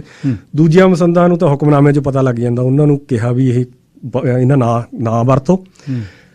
ਕਲੀਅਰ ਦੱਸਿਆ ਹੋਇਆ, ਰਾਮ ਰਹੀਏ, ਧੀਰ ਮੱਲੀਏ, ਮਸੰਦ, ਕੁੜੀ ਮਾਰੇ, ਇਹਨਾਂ ਨਾਲ ਨਾ ਵਰਤੋ। ਪਰ ਨਾਲ ਇਹ ਵੀ ਕਿਹਾ ਜੇ ਕੋਈ ਮਿਲਦਾ ਤਾਂ ਮੇਲ ਲਓ। ਮਤਲਬ ਜੇ ਕੋਈ ਨਮਾਣਾ ਬਣ ਗਿਆ, ਆਪਦੀ ਗਲਤੀ ਰੀਅਲਾਈਜ਼ ਕਰ ਗਿਆ, ਇਹ ਵੀ ਨਾਲ ਕਿਹਾ ਹੁਕਮਨਾਮਾ। ਫਿਰ ਹਾਂਜੀ, ਹੁਕਮਨਾਮਿਆਂ ਦੇ ਵਿੱਚ ਆਇਆ ਹੋਇਆ, ਕਿਉਂਕਿ ਇਹ ਗੁਰੂ ਸਾਹਿਬ ਦੀ ਬਖਸ਼ਿਸ਼ ਤਾਂ ਆਉਣੀ ਆ ਨਾ। ਉਹਨਾਂ ਨੇ ਫਿਰ ਉਹ ਜਿਹੜਾ ਬਖਸ਼ਿਸ਼ ਤਾਂ ਦੇਣਾ, ਪਰ ਬੰਦਾ ਰੀਅਲਾਈਜ਼ ਤਾਂ ਕਰੇ ਮੈਂ ਗਲਤ ਆ। ਹਾਂਜੀ, ਤੇ ਸੋ ਇਹ ਚੀਜ਼ਾਂ ਜਿਹੜੀਆਂ ਹੈਗੀਆਂ, ਮਤਲਬ ਉਦੋਂ ਤੋਂ ਕੰਮ ਸ਼ੁਰੂ ਹੋ ਜਾਂਦਾ। ਇਹ ਮਸੰਦਾਂ ਤੋਂ ਦੀ ਵਿਰੋਧਤਾ ਕਦ ਸ਼ੁਰੂ? ਹਾਂਜੀ, ਉਦੋਂ ਮਸੰਦ ਜਿਹੜੇ ਸੀਗੇ, ਫਿਰ ਜਦੋਂ ਗੁਰੂ ਗੋਬਿੰਦ ਸਿੰਘ ਜੀ ਦੇ ਸਮੇਂ ਸੋਦਰ ਦੇ ਵਿੱਚ ਚੌਪਾਈ ਸਾਹਿਬ ਦਾ ਪਾਠ ਦਰਜ ਹੁੰਦਾ। ਹੁਣ ਉਹ ਮਸੰਦ ਸੀਗੇ ਗੁਰੂ ਸਾਹਿਬ ਦੇ ਦੁਸ਼ਮਣ, ਤੇ ਤਕਰੀਬਨ ਬੰਦਾ ਬਹਾਦਰ ਦੇ ਵੇਲੇ ਬਾਬਾ ਬੰਦਾ ਜਿੰਨਾ ਕੁ ਸਮਿਆਂ 'ਚ ਸਰਹੰਦ ਦੀ ਜੰਗ ਚੱਲ ਰਹੀ ਹੈ, ਇੰਨਾ ਕੁ ਸਮਿਆਂ ਦਾ ਹੀ ਗੱਲ ਆ, ਭਾਈ ਬੁਲਾਕੀ ਸਿੰਘ ਰਹਿਰਾ ਸਾਹਿਬ ਦਾ ਪਾਠ ਕਰਦੇ ਨੇ ਤੇ ਜਦ ਚੌਪਈ ਸਾਹਿਬ ਦਾ ਪਾਠ ਸੁਣਦੇ ਤਾਂ ਰਾਮ ਰਾਜ ਦੇ ਮਸੰਦ ਨੇ ਜਿਹੜੇ ਉਹ ਫਿਰ ਜਾ ਕੇ ਗੁਰਦੁਆਰੇ ਭੰਨ ਤੋੜ ਕਰਦੇ ਨੇ ਤੇ ਉਹ ਉਹਨਾਂ ਦਾ ਦਤਾਰਾ ਵੀ ਭੰਨ ਦਿੰਦੇ ਨੇ, ਨਾਲ ਗੁਰੂ ਸਾਹਿਬ ਨੂੰ ਮੰਦੇ ਬੋਲਦੇ ਨੇ, ਉਹਨੂੰ ਬੋਲਦੇ ਨੇ। ਉਹਨਾਂ ਫਿਰ ਜਾ ਕੇ ਬਾਬਾ ਬੰਦਾ ਬਹਾਦਰ ਕੋਈ ਸ਼ਿਕਾਇਤ ਲਾਤੀ, ਬਾਬਾ ਬੰਦਾ ਬਹਾਦਰ ਨੇ ਫਿਰ ਸੌਦਾ ਲਾਤਾ। ਹੁਣ ਫਿਰ ਸਾਰੇ ਡਰ ਗਏ ਜਿਹੜੇ ਬਾਣੀ ਦੇ ਖਿਲਾਫ ਸੀਗੇ, ਕੋਈ ਵੀ, ਕਿਉਂਕਿ ਇਹ ਜਿਹੜੀਆਂ ਟੁੱਟੀਆਂ ਹੋਈਆਂ ਧਿਰਾਂ ਨੇ ਇਹਨਾਂ ਨੇ ਆਪਦੀਆਂ ਕਿਹੜਾ ਕੱਢਣੀਆਂ ਹੀ ਆ। ਹੁਣ ਸੌਦਾ ਲਾ ਤਾਂ ਸਾਰੇ ਚੁੱਪ ਧਾਰ ਗਏ। ਉਹ ਤੋਂ ਬਾਅਦ 'ਚ ਕੀ ਹੁੰਦਾ ਆ, ਔਖਾ ਸਮਾਂ ਆ ਜਾਂਦਾ ਸਿੱਖਾਂ ਦੇ, ਫਿਰ ਮਿਸਲਾਂ ਭਾਰੂ ਹੋਣੀਆਂ ਸ਼ੁਰੂ ਹੋ ਜਾਂਦੀਆਂ ਨੇ, ਫਿਰ ਰਾਜਿਆਂ ਦਾ ਰਾਜ ਆ ਜਾਂਦਾ। ਹੁਣ ਜਿੰਨਾ ਚਿਰ ਰਾਜਿਆਂ ਦਾ ਰਾਜ ਸਲਾਮਤ ਰਹਿੰਦਾ ਦੋਵਾਂ ਗ੍ਰੰਥਾਂ ਦਾ ਬਰਾਬਰ ਪ੍ਰਕਾਸ਼ ਰਹਿੰਦਾ। ਅੱਛਾ ਜੀ। ਹਾਂਜੀ, ਤਖਤਾਂ ਦੇ ਉੱਪਰ ਤੇ ਜਥੇਬੰਦੀਆਂ 'ਚ। ਦਰਬਾਰ ਸਾਹਿਬ ਦੇ ਵਿੱਚ ਸਦਾ ਹੀ ਕੇਵਲ ਇੱਕੋ ਹੀ ਗ੍ਰੰਥ ਦਾ ਪ੍ਰਕਾਸ਼ ਰਿਹਾ ਆ। ਹਾਂਜੀ, ਫਿਰ ਕੀ ਹੁੰਦਾ ਆ, ਜਦੋਂ ਈਸਟ ਇੰਡੀਆ ਕੰਪਨੀ ਭਾਰੂ ਹੁੰਦੀ ਹੈ, ਹਾਂਜੀ, ਉਹਨਾਂ ਸਮਿਆਂ ਦੇ ਵਿੱਚ ਫਿਰ ਜਿਹੜੇ ਈਸਾਈ ਕਹਿੰਦੇ ਵੀ ਅਸੀਂ ਵੀ ਪ੍ਰਚਾਰ ਕਰਨਾ ਆਪਦੇ ਧਰਮ ਦਾ। ਈਸਟ ਇੰਡੀਆ ਕੰਪਨੀ ਪ੍ਰਚਾਰ ਕਰ ਨਹੀਂ ਸੀ ਦਿੰਦੀ ਕਿਉਂਕਿ ਉਹਨਾਂ ਨੂੰ ਪਤਾ ਸੀ ਇਹ ਧਰਮਾਂ ਦੇ ਰੌਲੇ ਪਾਉਂਦੇ ਨੇ ਤੇ ਜਿਹੜਾ ਭਾਰਤ ਆ ਇਹ ਧਰਮ ਦੇ ਨਾਂ ਤੇ ਮਾਰ ਮਰਾਉਣ ਤੇ ਚੱਲ ਜਾਂਦੇ ਆ। ਫਿਰ 1813 ਦੇ ਵਿੱਚ ਲੰਡਨ ਦੇ ਚਾਰਟਰ ਐਕਟ 'ਚ ਗਵਰਨਮੈਂਟ ਵੱਲੋਂ ਉਹਨਾਂ ਨੂੰ ਮਨਜ਼ੂਰੀ ਦੇ ਦਿੱਤੀ ਜਾਂਦੀ ਹੈ ਕਿਉਂਕਿ ਗਵਰਨਮੈਂਟ ਕੰਟਰੋਲ ਕਰਦੇ ਸੀ ਉਹ ਕਿਸਮ ਦਾ। ਹਾਂਜੀ, ਬੰਗਾਲ ਵੱਲੋਂ ਛਾਉਣਾ ਸ਼ੁਰੂ ਕਰ ਦਿੰਦੇ ਆ ਤੇ ਇੱਧਰ ਜਦੋਂ ਪੰਜਾਬ ਦੇ ਵਿੱਚ ਇਹ ਹੁੰਦਾ ਵੀ ਲੁਧਿਆਣੇ ਇਹਨਾਂ ਦੀ ਛਾਉਣੀ ਹੁੰਦੀ ਸੀ, ਸਕੂਲ ਹੁੰਦਾ ਸੀਗਾ, ਪਰ ਕਿਸੇ ਰਾਜ ਨਹੀਂ ਸੀ ਇਹਨਾਂ ਕੋਲ ਹੁੰਦਾ ਕੋਈ। ਜਿਹੜਾ ਜੀਂਦ ਦਾ ਰਾਜਾ ਸੀਗਾ ਮਹਾਰਾਜਾ ਰਣਜੀਤ ਸਿੰਘ ਦਾ ਮਾਮਾ ਭਾਗ ਸਿੰਘ ਤੇ ਉਹਦਾ ਪੁੱਤਰ ਫਤਿਹ ਸਿੰਘ ਬਣਦਾ, ਜਿਹੜਾ ਉਹਦਾ ਗਾਂਹ ਪੁੱਤਰ ਸੀਗਾ ਉਹ ਐਸ਼ਪ੍ਰਸਤ ਨਿਕਲ ਜਾਂਦਾ ਤੇ ਉਹ ਕੇਅਰ ਨਹੀਂ ਕਰਦਾ। ਡਾਕੂ ਉਦੋਂ ਆਉਣੇ ਸ਼ੁਰੂ ਹੋ ਜਾਂਦੇ ਆ ਤੇ ਇਹਨਾਂ ਦੀ ਵੀ ਕੰਪਨੀ ਦੀ ਜਦੋਂ ਫੌਜ ਲੰਘਦੀ ਆ ਡਾਕੂ ਲੁੱਟ ਕੇ ਲੈ ਗਏ। ਇਹ ਜੇ ਕੋਈ ਚਿੱਠੀ ਭੇਜਦੀ ਉਹ ਚੱਕ ਕੇ ਪਰੇ ਮਾਰਦਾ ਤੇ ਉਹਦੀ ਫਿਰ ਕੋਈ ਸੰਤਾਨ ਨਹੀਂ ਹੁੰਦੀ, ਉਹਦੀ ਡੈਥ ਹੋ ਜਾਂਦੀ ਹੈ। ਕਿਉਂਕਿ ਵਿਆਹ ਤਾਂ 3 ਸੀਗੇ ਪਰ ਉਹ ਕਹਿੰਦੇ ਔਰਤਾਂ ਨੂੰ ਤਾਂ ਮੂੰਹ ਨਹੀਂ ਸੀ ਦਿਖਾਉਂਦਾ, ਵੇਸ਼ਵਾਵਾਂ 'ਚ ਇੰਨਾ ਰਹਿੰਦਾ ਸੀ। ਹੁਣ ਉਹ ਜਦੋਂ ਉਹਦੀ ਡੈਥ ਹੋ ਗਈ, ਕੋਈ ਨਹੀਂ ਰਿਹਾ ਅਗਲਾ ਰਾਜ ਭਾਗ ਦਾ ਜਿਹੜਾ ਮਾਲਕ ਸੀ, ਫਿਰ ਇਹਨਾਂ ਨੇ ਮਹਾਰਾਜਾ ਭਾਗ ਸਿੰਘ ਦਾ ਭਤੀਜਾ ਲਿਆਂਦਾ, ਉਹਨਾਂ ਡੀਲ ਕੱਟ ਕੀਤੀ ਬਈ ਜਿਹੜੇ ਮਹਾਰਾਜਾ ਰਣਜੀਤ ਸਿੰਘ ਨੇ 300 ਪਿੰਡ ਜੋੜੇ ਹੋਏ ਨੇ ਰਿਆਸਤ ਨਾਲ, ਉਹ ਸਾਨੂੰ ਦੇ ਦਿਓ ਤੇ ਬਾਕੀ ਰਾਜ ਤੂੰ ਲੈ ਲਾ ਸਾਰਾ ਆਪਦਾ, ਹੈ ਨਾ। ਉਹ ਤਾਂ ਈਜ਼ੀਲੀ ਉਹਨੇ ਮੰਨ ਗਿਆ। ਉਹਦੇ 'ਚ ਉਹਨਾਂ ਨੇ ਅੱਧੇ ਪਿੰਡ ਮਹਾਰਾਜਾ ਰਣਜੀਤ ਸਿੰਘ ਨੂੰ ਦੇ ਤੇ ਅੱਧੇ ਆਪ ਰੱਖ ਲਏ ਤੇ ਇਹਦੇ ਲੁਧਿਆਣੇ ਦੇ ਨਾਲ ਉਹ ਦਰਿਆ ਦੇ ਸਤਲੁਜ ਦੇ ਇਹ ਤਕਰੀਬਨ ਜਿਹੜਾ ਲਾਂਘਾ ਉਹਨਾਂ ਨੇ ਕੰਟਰੋਲ ਕਰ ਲਿਆ ਹੈ। ਤੇ 1834 ਦੇ ਆਸ-ਪਾਸ ਦੀ ਗੱਲ ਆ ਇਹ। ਤੇ ਜਿਹੜੇ ਜੀਂਦ ਰਿਆਸਤ ਦੇ ਦੂਜੇ ਪਾਸੇ ਦਰਿਆ ਤੋਂ ਪਿੰਡ ਸੀਗੇ ਉਹ ਵੀ ਉਹਨਾਂ ਨੇ ਮਹਾਰਾਜਾ ਰਣਜੀਤ ਸਿੰਘ ਨੂੰ ਦੇਤੇ। 1834 ਦੇ ਵਿੱਚ ਅਮਰੀਕਾ ਤੋਂ ਇੱਕ ਰੈਵਨੈਂਟ ਜੌਨ ਸੀ ਲੌਰੀ ਨਾਮ ਦੇ ਵਿਅਕਤੀ ਨੂੰ ਭੇਜਿਆ ਜਾਂਦਾ। ਉਹਨੂੰ ਕਿਹਾ ਜਾਂਦਾ ਵੀ ਤੂੰ ਧਿਆਨ ਉੱਤਰੀ ਭਾਰਤ ਤੇ ਦੇਣਾ। ਉਹ ਪਹਿਲਾਂ ਬੰਗਾਲ ਆਉਂਦਾ, 1835 ਦੇ ਅਖੀਰ 'ਚ ਉਹ ਫਿਰ ਇੱਥੇ ਲੁਧਿਆਣੇ ਆ ਜਾਂਦਾ ਸਕੂਲ 'ਚ। 1837 ਦੇ ਸ਼ੁਰੂ 'ਚੋਂ ਚਲਿਆ ਜਾਂਦਾ ਤੇ ਉਹ ਮਤਲਬ ਪਲੈਟਫਾਰਮ ਸੈੱਟ ਕਰ ਦਿੰਦਾ ਵੀ ਤੁਸੀਂ ਇੱਥੇ ਪ੍ਰਚਾਰ ਕਿਹੜੇ ਤਰੀਕੇ ਕਰਨਾ ਈਸਾਈ ਮਤ ਦਾ। ਤੇ 1839 'ਚ ਮਹਾਰਾਜਾ ਰਣਜੀਤ ਸਿੰਘ ਦੀ ਹੋ ਜਾਂਦੀ ਹੈ ਡੈਥ ਤੇ ਰਾਜ 'ਚ ਖਲਾਰਾ ਪੈਣਾ ਸ਼ੁਰੂ ਹੋ ਜਾਂਦਾ ਤੇ ਅਟੈਕ ਜਿਹੜਾ ਲਾਹੌਰ ਦਰਬਾਰ ਈਸਟ ਇੰਡੀਆ ਕੰਪਨੀ ਤੇ ਕਰ ਦਿੰਦਾ, ਜਿਹਦਾ ਅੱਜ ਕੱਲ੍ਹ ਕਿਹਾ ਜਾਂਦਾ ਵੀ ਨਹੀਂ ਗੋਰਿਆਂ ਨੇ ਅਟੈਕ ਕੀਤਾ। ਇਹ ਹਕੀਕਤ ਨਹੀਂ ਹੈਗੀ, ਸਭ ਤੋਂ ਮਤਲਬ ਕਿਤੇ ਵੀ ਇਹ ਸਿੱਧ ਨਹੀਂ ਕਰ ਹੋਣਾ। ਈਵਨ ਸ਼ਾਹ ਮੁਹੰਮਦ ਵੀ ਲਿਖਦੇ ਆ ਕਿ ਘਰੋਂ ਗਏ ਫਰੰਗੀ ਦੇ ਮਾਰਨੇ ਨੂੰ, ਬੇੜੇ ਤੋਪਾਂ ਦੇ ਸਭ ਗਵਾਏ, ਛੇੜ ਆਫਤਾਂ ਨੂੰ ਮਗਰ ਲਾਇਓ ਨਹੀਂ, ਸਗੋਂ ਆਪਣਾ ਆਪ ਖੁਆਏ, ਸੁਖੀ ਵਾਸਤਾ ਸ਼ਹਿਰ ਲਾਹੌਰ ਸਾਰਾ, ਸਗੋਂ ਕੁੰਜੀਆਂ ਹੱਥ ਫੜਾਏ। ਸ਼ਾਹ ਮੁਹੰਮਦ ਆ ਕਹਿੰਦੇ ਨੇ ਲੋਕ ਸਿੰਘ ਜੀ ਤੁਸੀਂ ਚੰਗੀਆਂ ਪੂਰੀਆਂ ਪਾਏ। ਸੋ ਇਹ ਹਕੀਕਤ ਆ, ਸਭ ਤੋਂ ਕਿਤੇ ਸਿੱਧ ਨਹੀਂ ਕਰ ਹੋਣਾ। ਸੋ ਉਦੋਂ ਪਹਿਲਾਂ ਜਦੋਂ ਜਾਂਦਾ ਫਿਰ ਕਾਫੀ ਇਹਨਾਂ ਕੋਲ ਇਲਾਕਾ ਆ ਜਾਂਦਾ ਜਿਹਦੇ ਵਿੱਚ ਜਲੰਧਰ, ਹੁਸ਼ਿਆਰਪੁਰ, ਦੁਆਬੇ ਦਾ ਇਲਾਕਾ ਆ ਜਾਂਦਾ, ਜਿੱਤ ਲੈਂਦੇ ਨੇ। ਹਾਂਜੀ, ਉਹ ਫਿਰ ਜੁਰਮਾਨੇ ਵਜੋਂ ਉਹਨਾਂ ਨੂੰ, ਪਰ ਉਦੋਂ ਉਹਨਾਂ ਦੀ ਮਨਸਾ ਹੈ ਨਹੀਂ ਸੀਗੀ ਰਾਜ ਦੀ ਐਕਚੁਅਲੀ। ਬਾਅਦ 'ਚ ਸਾਲਕ ਦੇ ਵਿੱਚ ਉਹਨਾਂ ਦਾ ਫਿਰ ਫਰਕ ਪੈ ਜਾਂਦਾ, ਉਹ ਮਤਲਬ ਆਪਣੀਆਂ ਚਲਾਉਣੀਆਂ ਸ਼ੁਰੂ ਕਰ ਦਿੰਦੇ ਆ। ਫਿਰ ਜਿਹੜੀ ਮੁਲਤਾਨ ਤੋਂ ਬਗਾਵਤ ਉੱਠਦੀ ਆ ਉਹਦੇ ਕਰਕੇ ਫਿਰ ਉਦੋਂ ਬਾਅਦ ਮਹਾਰਾਜਾ ਰਣਜੀਤ ਸਿੰਘ ਦਾ ਰਾਜ ਜਾਂਦਾ ਲੱਗਦਾ। ਇੱਕ ਵਪਾਰਕ ਸੰਦੇਸ਼ ਲੈ ਲਈਏ ਜੀ, ਫਿਰ ਸਮ ਅਪ ਕਰਦੇ ਹਾਂ। ਸੌਰੀ ਇੰਟਰਰਪਟ ਕਰਨ ਲਈ, ਮੈਂ ਕਰਨਾ ਤਾਂ ਚਾਹੁੰਦਾ ਨਹੀਂ ਸੀ ਪਰ ਮੈਨੂੰ ਕਰਨਾ ਪੈਣਾ ਹੁਣ। ਸਰਦਾਰ ਗੁਰਚਰਨ ਸਿੰਘ ਸੇਖੋਂ ਹੋਰਾਂ ਨੇ ਸ਼੍ਰੀ ਦਸਮ ਗ੍ਰੰਥ ਤੇ ਬਹੁਤ ਉਹਨਾਂ ਦੀ ਪੜ੍ਹਾਈ ਕੀਤੀ। ਇੱਕ ਕਿਤਾਬ ਜਿਹੜੀ ਉਹਨਾਂ ਦੀ ਸੰਤ ਸਿਪਾਹੀ ਗੁਰੂ ਗੋਬਿੰਦ ਸਿੰਘ ਸਾਹਿਬ ਜੀ ਦੀ ਸ਼ਬਦ ਮੂਰਤ ਸ਼੍ਰੀ ਗੁਰੂ ਦਸਮ ਗ੍ਰੰਥ ਸਾਹਿਬ, ਸ਼ੰਕੇ ਅਤੇ ਸਮਾਧਾਨ। ਬਿਲਕੁਲ ਠੀਕ ਆ ਜੀ, ਇਹੀ ਨਾਂ ਆ ਨਾ? ਓਕੇ, ਅੱਛਾ। ਹੁਣ ਵਿਰੋਧਤਾ ਕਿੱਥੋਂ ਉਪਜਦੀ ਆ? ਤੇ ਗੁਰੂ ਜਦ ਸਾਡੇ ਕੋਲ ਗੁਰੂ ਗ੍ਰੰਥ ਸਾਹਿਬ ਸੀ ਤਾਂ ਫਿਰ ਗੁਰੂ ਸਾਹਿਬ ਨੇ ਦਸਮ ਗ੍ਰੰਥ ਇੱਕ ਬਰਾਬਰ ਗ੍ਰੰਥ ਇੱਕ ਹੋਰ ਕਿਉਂ ਜਿਹੜਾ ਉਹ ਸਾਨੂੰ ਦਿੱਤਾ? ਇਹ ਦੋਨੇ ਚੀਜ਼ਾਂ ਅਖੀਰ 'ਚ ਦੱਸ ਕੇ ਜਾਇਓ, ਬਾਕੀ ਅਗਲੇ ਸੋਮਵਾਰ ਫਿਰ। ਹਾਂਜੀ, ਜਿਹੜਾ ਪਹਿਲਾ ਸਵਾਲ ਆ ਜਿਹੜਾ ਚੱਲ ਰਿਹਾ ਉਹ ਹੀ ਐਕਚੁਅਲੀ ਕਾਫੀ ਲੰਮਾ ਆ। ਸੋ ਦੂਸਰੇ ਨੂੰ ਜੇ ਆਪਾਂ ਜਾਂ ਤਾਂ ਗਾਂਹ ਤੋਰ ਲਈਏ ਜਾਂ ਹਨ, ਪਰ ਇਹ ਵੀ ਮੈਂ ਕੋਸ਼ਿਸ਼ ਕਰਦਾ ਜਿੰਨੀ ਕਿ ਛੇਤੀ ਸਮਾਂ ਪਾਉਂਦਾ। ਹੁਣ ਜਦੋਂ ਈਸਾਈ ਆ ਗਏ ਉੱਥੇ ਤੇ ਉਹ ਫਿਰ ਕੀ ਕਰਦੇ ਆ, ਈਸਾਈ ਨੇ 3 ਤਰੀਕੇ ਅਪਣਾਏ। ਇੱਕ ਤਾਂ ਉਹ ਸਕੂਲ ਖੋਲ੍ਹੇ, ਉੱਥੇ ਪ੍ਰਚਾਰ ਕੀਤਾ, ਯਤੀਮਖਾਨੇ ਉਹ ਕਨਵਰਟ ਕੀਤੇ, ਤੇ ਤੀਸਰਾ ਉਹਨਾਂ ਨੇ ਮੈਡੀਕਲ ਮਿਸ਼ਨ, ਜਿਹੜਾ ਮੈਡੀਕਲ ਕਾਲਜ ਸੀ ਉਹ 'ਚ ਇਕੱਲੇ ਈਸਾਈ ਦਾਖਲਾ ਲੈ ਸਕਦੇ ਸੀ, ਔਰਤਾਂ ਨੂੰ ਮਤਲਬ ਉਹਨਾਂ ਦਾ ਮੇਨ ਟਾਰਗੇਟ ਸੀ ਉਹਦੇ ਰਾਹੀਂ। ਫਿਰ ਉਹਨਾਂ ਨੇ ਸਾਡਾ ਇਤਿਹਾਸ ਤੇ ਗ੍ਰੰਥ ਸਮਝਣਾ ਸ਼ੁਰੂ ਕੀਤਾ, ਜਿਹਦੇ ਵਿੱਚ ਉਹਨਾਂ ਨੇ ਬੂਟੇ ਸ਼ਾਹ ਮੌਲਵੀ ਤੋਂ ਲਿਖਾਇਆ, ਰਤਨ ਸਿੰਘ ਭੰਗੂ ਨੇ ਆਪ ਲਿਖ ਕੇ ਦਿੱਤਾ ਇਤਿਹਾਸ। ਫਿਰ ਇਹਨਾਂ ਨੇ ਅਰਨਸਟ ਟਰੰਪ ਨੂੰ ਸੱਦਿਆ ਵੀ ਤੂੰ ਤਰਜਮਾ ਕਰ ਗ੍ਰੰਥ ਦਾ ਇਹਨਾਂ ਦੇ ਦਾ। ਉਹਨੇ ਕੀਤਾ ਨਹੀਂ ਹੈਗਾ, ਪਰ ਬਹੁਤ ਸਾਰੀਆਂ ਸ਼ੰਕਾਵਾਂ ਹੋਰ ਗਲਤ ਖੜੀਆਂ ਕਰ ਗਿਆ। ਜੇ ਅੱਜ ਸਾਹਮਣੇ ਬੈਠਾ ਹੋਵੇ ਤਾਂ ਈਜ਼ੀਲੀ ਗਲਤ ਸਿੱਧ ਕਰ ਸਕਦੇ ਆ। 1000 ਕੁ ਪੰਨੇ ਦੀ ਉਹਦੀ ਕਿਤਾਬ ਆ, ਤੇ 1878 'ਚ ਛਪਦੀ ਆ ਇਹ ਦੀ ਯਾਦ ਗ੍ਰੰਥ। ਉਹਨਾਂ ਟਾਈਮਾਂ 'ਤੇ ਪ੍ਰਿੰਟਿੰਗ ਪ੍ਰੈਸਾਂ ਵੀ ਆ ਜਾਂਦੀਆਂ। ਇਹ ਜਦੋਂ ਸਮਝ ਜਾਂਦੇ ਫਿਰ ਈਸਾਈਆਂ ਦੇ 2 ਤਰੀਕੇ ਹੋ ਰਿਹਾ ਸਮਝ ਕੇ, ਇਹ ਟਾਰਗੇਟ ਕਰਦੇ ਆ ਫਿਰ ਗ੍ਰੰਥ ਨੂੰ ਜਾਂ ਧਰਮ ਨੂੰ। ਹੁਣ ਜੇ ਤਾਂ ਧਰਮ ਹੋਵੇ ਕੁਛ ਇਨਸਾਨੀਅਤ ਦੇ ਖਿਲਾਫ, ਫਿਰ ਤਾਂ ਇਹਨਾਂ ਦਾ ਕਾਰਜ ਸੌਖਾ ਆ। ਹੁਣ ਸਾਡੇ ਜਦੋਂ ਗ੍ਰੰਥ ਦੇਖਦੇ ਆ ਉੱਥੇ ਤਾਂ ਔਰਤ ਨੂੰ ਵੀ ਸਮਾਨਤਾ, ਬਰਾਬਰਤਾ। ਦੂਸਰੇ ਧਰਮ ਦੇ ਬਾਬਾ ਫਰੀਦ ਜੀ ਦੀ ਬਾਣੀ, ਇਹਨੂੰ ਟਾਰਗੇਟ ਕਿੱਥੋਂ ਕਰੋਗੇ ਤੁਸੀਂ? ਕੋਈ ਜਾਤ ਨਹੀਂ, ਕੋਈ ਮਜ਼ਹਬ ਨਹੀਂ ਹੋਰ। ਹਾਂਜੀ, ਉਹ ਫਿਰ ਦੂਜਾ ਤਰੀਕਾ ਅਪਣਾਉਂਦੇ ਆ, ਕ੍ਰੀਏਟ ਕਨਫਿਊਜ਼ਨ, ਕਨਫਿਊਜ਼ ਕਰਦੇ ਉਹਨਾਂ ਨੂੰ। ਉਹ ਸਭ ਤੋਂ ਪਹਿਲਾਂ ਫਿਰ ਗੁਰੂ ਗੋਬਿੰਦ ਸਿੰਘ ਦੀ ਬਾਣੀ ਤੇ ਅਟੈਕ ਕਰਦੇ ਆ ਵੀ ਭਗਉਤੀ ਦੁਰਗਾ, ਕਾਲਕਾ ਕਾਲੀ ਤੇ ਦੇਸ਼ ਬਾਬਰ ਮੋਹੇ ਵਿੱਚ ਸ਼ਿਵ ਜੀ ਤੋਂ ਵਰਦਾਨ ਮੰਗਦੇ ਆ। ਹੁਣ ਜਿਹੜੇ ਤਰੀਕੇ ਨਾਲ ਪੇਸ਼ ਕੀਤਾ ਉਹ ਨੈਚੁਰਲੀ ਸਾਡੇ ਵਿਦਵਾਨਾਂ ਦੇ ਦਿਮਾਗ ਪੁਜਾਰੀ ਵੱਲ ਨੂੰ ਜਾਣੇ ਸੀ, ਹੈ ਨਾ। ਤੇ ਪੁਜਾਰੀ ਹੈ ਨਹੀਂ ਸੀਗਾ, ਇਹਦਾ ਸਬੂਤ 2 ਗੱਲਾਂ ਤੋਂ ਮਿਲ ਜਾਂਦਾ। ਇੱਕ ਤਾਂ ਜੋ ਮਹਾਤਮਾ ਗਾਂਧੀ ਨੇ ਕਿਹਾ ਵੀ ਗੁਰੂ ਗੋਬਿੰਦ ਸਿੰਘ ਭੁੱਲਰ ਦੇਸ਼ ਭਗਤ ਸਨ, ਤਾਂ ਉਹ ਕਈਆਂ ਨੇ ਨੋਟਿਸ ਲਿਆ। ਸਰਦਾਰ ਕਪੂਰ ਸਿੰਘ ਵੀ ਉਹਨਾਂ 'ਚੋਂ ਇੱਕ ਨੇ। ਉਹ ਜਾ ਕੇ ਕਹਿੰਦੇ ਆ ਵੀ ਲੋਕਾਂ ਨੂੰ ਪਤਾ ਇਸ ਲਈ ਨਹੀਂ ਹੈਗਾ ਸਾਡੀ ਬਾਣੀ ਦਾ, ਕਿਉਂਕਿ ਸਾਡੀ ਬਾਣੀ ਗੁਰਮੁਖੀ 'ਚ ਆ। ਹਾਂਜੀ, ਇਹਦਾ ਮਤਲਬ ਜਿਹੜਾ ਗੁਰਮੁਖੀ ਜਾਣਦਾ ਉਹੀ ਸਮਝ ਸਕਦਾ ਉਹਨੂੰ, ਰਾਈਟ, ਉਹੀ ਕਿੰਤੂ ਕਰ ਸਕਦਾ। ਦੂਸਰੀ ਫਿਰ ਅਰਨਸਟ ਟਰੰਪ ਆਪਦੀ ਕਿਤਾਬ 'ਚ ਲਿਖਦਾ, ਕਹਿੰਦਾ ਵੀ ਮੈਨੂੰ ਸ਼ਬਦਾਂ ਦਾ ਪਤਾ ਨਹੀਂ ਸੀਗਾ, ਇਸ ਲਈ ਮੈਨੂੰ ਜਾਣਾ ਪਿਆ ਉੱਥੇ ਇੰਡੀਆ, ਲਾਹੌਰ 'ਚ ਆਉਂਦਾ ਉਹ। ਤੇ ਮੈਨੂੰ ਕਹਿੰਦਾ ਗਿਆਨੀਆਂ ਦੀ ਕਈਆਂ ਦੀ ਦੱਸ ਪਾਈ, ਉਹ ਵੀ ਉਹਨੇ ਅਗਿਆਨੀ ਨਿਕਲੇ ਕਹਿੰਦਾ, ਤੇ ਪਰ ਉਹ ਗੱਲ ਹੋਰ ਸੀਗੀ, ਚਲੋ ਉਹ 'ਚ ਅਸੀਂ ਨਹੀਂ ਪਵਾਂਗੇ। ਤੇ ਫਿਰ ਉਹ ਕਹਿੰਦਾ ਵੀ ਬ੍ਰਾਹਮਣ ਗਿਆਨਵਾਨ ਸੀਗੇ, ਪਰ ਉਹਨਾਂ ਨੇ ਕਦੇ ਇਹਦੇ ਵੱਲ ਗ੍ਰੰਥ ਵੱਲ ਧਿਆਨ ਹੀ ਨਹੀਂ ਸੀ ਦਿੱਤਾ। ਕਹਿੰਦਾ ਕਿਉਂਕਿ ਹਿੰਦੂਆਂ ਤੇ ਸਿੱਖਾਂ ਦਾ ਤਕਰਾਰ ਸੀ। ਰਿਐਲਿਟੀ ਹਿੰਦੂਆਂ ਸਿੱਖਾਂ ਦਾ ਤਕਰਾਰ ਕੋਈ ਨਹੀਂ ਸੀ। ਜਿਹੜੇ ਲਾਲਚੀ ਪੰਡਤ ਸੀ ਉਹ ਸਾਡੀਆਂ ਸੰਸਥਾਵਾਂ ਤੋਂ ਵਿਚਾਰ ਚਰਚਾ ਹਾਰਦੇ ਸੀਗੇ। ਹਾਂਜੀ, ਸੋ ਇੱਥੋਂ ਸਾਨੂੰ ਪਤਾ ਲੱਗ ਜਾਂਦਾ ਵੀ ਪੁਜਾਰੀ ਨਹੀਂ, ਇਹ ਦੂਸਰੇ ਆ ਜਿਹੜੇ ਇਹ ਤਰਲੋ ਮੱਛੀ ਹੋ ਰਹੇ ਨੇ। ਇਹਦਾ ਫਿਰ ਕਹਿੰਦਾ ਹੋਰ ਸਬੂਤ ਮਿਲਦਾ ਜਦੋਂ ਸਮਾਂ ਬੀਤਦਾ। ਹੁਣ ਭਾਈ ਕਾਹਨ ਸਿੰਘ ਨਾਭਾ ਨੇ ਹਮ ਹਿੰਦੂ ਨੇ ਕਿਤਾਬ ਲਿਖੀ, ਅੱਜ ਉਹਦਾ ਨਾਮ ਵਰਤ ਲਿਆ ਜਾਂਦਾ, ਪਰ ਕਿਤਾਬ ਅੰਦਰ ਕੀ ਆ ਉਹ ਨਹੀਂ ਦੱਸਦੇ। ਆਹ ਸਾਰੀਆਂ ਸ਼ੰਕਾਵਾਂ ਭਗਉਤੀ ਦੀ, ਕਾਲਕਾ ਦੀ ਭਾਈ ਕਾਹਨ ਸਿੰਘ ਨਾਭਾ ਨੇ ਕਲੀਅਰ ਕੀਤੀਆਂ। ਹਾਂਜੀ, ਇਹ ਉਹਨਾਂ ਦੀ 1898 'ਚ ਕਿਤਾਬ ਛਪਦੀ ਆ ਇਹ। ਤੇ ਉਹ ਤੋਂ ਬਾਅਦ 'ਚ ਫਿਰ ਇਹ ਨੈਚੁਰਲੀ ਪੈਸਾ ਤਾਂ ਕੰਮ ਕਰਦਾ ਹੀ ਆ, ਖਰੀਦਦੇ ਨੇ ਬੰਦਿਆਂ ਨੂੰ, ਹੈ ਨਾ। ਤੇ ਵਿਸਾਖ ਜਿਹੜਾ ਸੀਗਾ ਗੁਰੂ ਨਾਨਕ ਦੇਵ ਜੀ, ਉਹ ਮਿਹਰਬਾਨ ਜਿਹੜਾ ਗੁਰੂ ਘਰ ਤੋਂ ਟੁੱਟਿਆ, ਉਹਦਾ ਸੀਗਾ ਜਨਮ ਵਿਸਾਖੀ 'ਚ, ਉਹਨੂੰ ਦੁਬਾਰੇ ਪ੍ਰਮੋਟ ਕਰਦੇ ਨੇ, ਜਨਮ ਵਿਸਾਖੀ ਨੂੰ ਫ੍ਰੀ ਵੰਡਦੇ ਨੇ। ਤੇ ਨਾਲ ਫਿਰ ਉਹਨਾਂ ਸਮਿਆਂ 'ਚ ਫਿਰ ਸਿੱਖੀ ਸਰੂਪ ਵਾਲੇ ਆ ਜਾਂਦੇ ਨੇ, ਜਿਹੜੇ ਕਹਿੰਦੇ ਹਾਂ ਭਗਉਤੀ ਦੁਰਗਾ, ਹਾਂ ਕਾਲਕਾ ਕਾਲੀ ਦੇਵੀ ਆ, ਇਸ ਲਈ ਇਹ ਗੁਰੂ ਸਾਹਿਬ ਦੀ ਬਾਣੀ ਨਹੀਂ ਹੋ ਸਕਦੀ। ਹੁਣ ਜੇ ਬ੍ਰਾਹਮਣ ਨੇ ਕੀਤਾ ਹੁੰਦਾ, ਉਹਨੇ ਕਿਉਂ ਕਹਿਣਾ ਸੀ ਗੁਰੂ ਸਾਹਿਬ ਦੀ ਬਾਣੀ? ਉਹਨੂੰ ਤਾਂ ਸਿੱਧ ਕਰਨ 'ਚ ਲੱਗੇ ਰਹਿਣਾ ਸੀਗਾ ਵੀ ਇਹ ਗੁਰੂ ਸਾਹਿਬ ਦੇਵੀਆਂ ਨੂੰ ਪੂਜ ਰਹੇ ਨੇ। ਸੋ ਇਹ ਉਹ ਸਮੇਂ ਤਕਰੀਬਨ ਈਸਾਈਆਂ ਤੋਂ ਉਦੋਂ ਕੰਮ ਸ਼ੁਰੂ ਹੋ ਜਾਂਦਾ। ਫਿਰ ਰਾਗਮਾਲਾ ਤੇ ਕਿੰਤੂ ਰਾਗਮਾਲਾ ਦਾ ਸਿਰਫ ਇੱਕ ਬਹਾਨਾ ਆ। ਹਾਂਜੀ, ਰਾਗਮਾਲਾ ਕਿਸੇ ਕੋਈ ਨੁਕਸਾਨ ਪਹੁੰਚਾਉਣ ਵਾਲੀ ਬਾਣੀ ਨਹੀਂ। ਭਗਤ ਬਾਣੀ ਵਿੱਚੋਂ ਕੱਢੀ, ਭੱਟ ਬਾਣੀ ਵਿੱਚੋਂ ਕੱਢੀ, ਸਿੱਖਾਂ ਦੀ ਬਾਣੀ। ਭੱਟ ਬਾਣੀ 'ਚ, ਸਿੱਖਾਂ ਦੀ ਬਾਣੀ 'ਚ ਗੁਰੂ ਕਾਲ ਦਾ ਇਤਿਹਾਸ ਪਿਆ। ਜੇ ਉਹ ਚੱਲ ਗਿਆ ਸੀ ਉਹ ਗਵਾ ਲਾਂਗੇ। ਭਗਤ ਬਾਣੀ ਤਾਂ ਟਾਰਗੇਟ ਕੀਤੀ, ਇਹ ਬਾਬੂ ਤੇਜਾ ਸਿੰਘ ਭਸੌੜੀਏ ਨੇ ਕੱਢੀਆਂ ਸੀਗੀਆਂ ਬਾਣੀਆਂ। ਭੱਟ ਬਾਣੀ ਦੇ ਵਿੱਚ ਵੀ ਇਤਿਹਾਸ ਆ। ਭਗਤ ਬਾਣੀ ਜਿਹੜੀ ਉਹ ਅਲੱਗ-ਅਲੱਗ ਜਾਤਾਂ ਦੇ ਭਗਤਾਂ ਦੀ ਆ। ਜੇ ਤੁਸੀਂ ਉਹਨਾਂ ਦੀ ਬਾਣੀ ਕੱਢ ਦਿਓਗੇ ਤਾਂ ਉਹਨਾਂ ਜਾਤਾਂ ਨੂੰ ਭਟਕਾਉਣ ਜੋਗੇ ਹੋ ਜਾਓਗੇ ਵੀ ਤੁਸੀਂ ਸਿੱਖ ਧਰਮ ਤੋਂ ਤੋੜਨ ਲਈ। ਇਹ ਸਾਰੀਆਂ ਬਹੁਤ ਵੱਡੀਆਂ ਪਲਾਨਾਂ ਗੇਮਾਂ ਸੀਗੀਆਂ।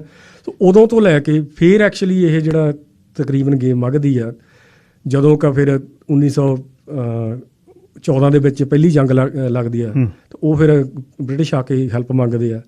ਫਿਰ ਉਹਨਾਂ ਨਾਲ ਡੀਲ ਕੱਟ ਹੁੰਦੀ ਆ ਵੀ ਸਾਡਾ ਮਤਲਬ ਸਟੇਟਾਂ ਕੋਲ ਜ਼ਿਆਦਾ ਅਧਿਕਾਰ ਹੋਣਗੇ ਤੇ ਸਰਕਾਰੀ ਨੌਕਰੀਆਂ 'ਤੇ ਅਸੀਂ ਹੋਵਾਂਗੇ। ਉਹ 1918 ਦੇ ਐਂਡ 'ਚ ਉਹ ਖਤਮ ਹੋ ਜਾਂਦੀ ਆ। ਤੇ 1920 ਦੇ 23 ਦਸੰਬਰ ਨੂੰ ਗਵਰਨਮੈਂਟ ਆਫ ਇੰਡੀਆ ਐਕਟ ਦੇ ਵਿੱਚ ਇਹ ਆ ਜਾਂਦਾ ਵੀ ਦੂਸਰਾ ਇਹਨਾਂ ਨੂੰ ਵੱਧ ਇਨਵੋਲਵਮੈਂਟ ਹੋਊਗੀ। 1920 'ਚ ਅਸੀਂ ਪਹਿਲੀ ਇਲੈਕਸ਼ਨ ਦੇਖਦੇ ਹਾਂ ਤੇ 1920 'ਚ ਅਕਾਲ ਤਖਤ ਸਾਹਿਬ 'ਤੇ ਹਮਲਾ ਹੋ ਜਾਂਦਾ। ਤੇ ਉਦੋਂ ਫਿਰ ਕਰਤਾਰ ਸਿੰਘ ਝੱਬਰ ਹੋਣੀ ਉਹਨਾਂ 'ਚ ਆਉਂਦੇ ਆ ਤੇ ਬਰਛਾ ਮਾਰ ਕੇ ਗੁਰੂ ਗ੍ਰੰਥ ਸਾਹਿਬ ਜੀ ਦੇ ਗ੍ਰੰਥ ਦੇ ਵਿੱਚ ਉੱਪਰੋਂ ਸੁੱਟਿਆ ਜਾਂਦਾ ਥੱਲੇ। ਉਹ ਪਹਿਲਾ ਅਟੈਕ ਹੁੰਦਾ ਉਦੋਂ। ਪਰ ਰਸਤਾ ਪਹਿਲਾਂ ਹੀ ਘੜਨਾ ਸ਼ੁਰੂ ਕਰ ਦਿੱਤਾ ਸੀ। ਹਾਂਜੀ, ਉਹ ਫਿਰ ਨੀਲੀਆਂ ਪੱਗਾਂ ਬੰਨ੍ਹ ਲੈਂਦੇ ਆ, ਕਹਿੰਦੇ ਵੀ ਅਸੀਂ ਵੀ ਅਕਾਲੀ ਹਾਂ। ਹਾਂਜੀ, ਨਿਹੰਗ ਸਿੰਘਾਂ ਦਾ ਉਦੋਂ ਉੱਥੇ ਜ਼ੋਰ ਘੱਟ ਸੀ ਕਿਉਂਕਿ 1878 'ਚ ਬ੍ਰਿਟਿਸ਼ ਨੇ ਆਰਮਜ਼ ਐਕਟ ਲਾਗੂ ਕਰਤਾ ਸੀ।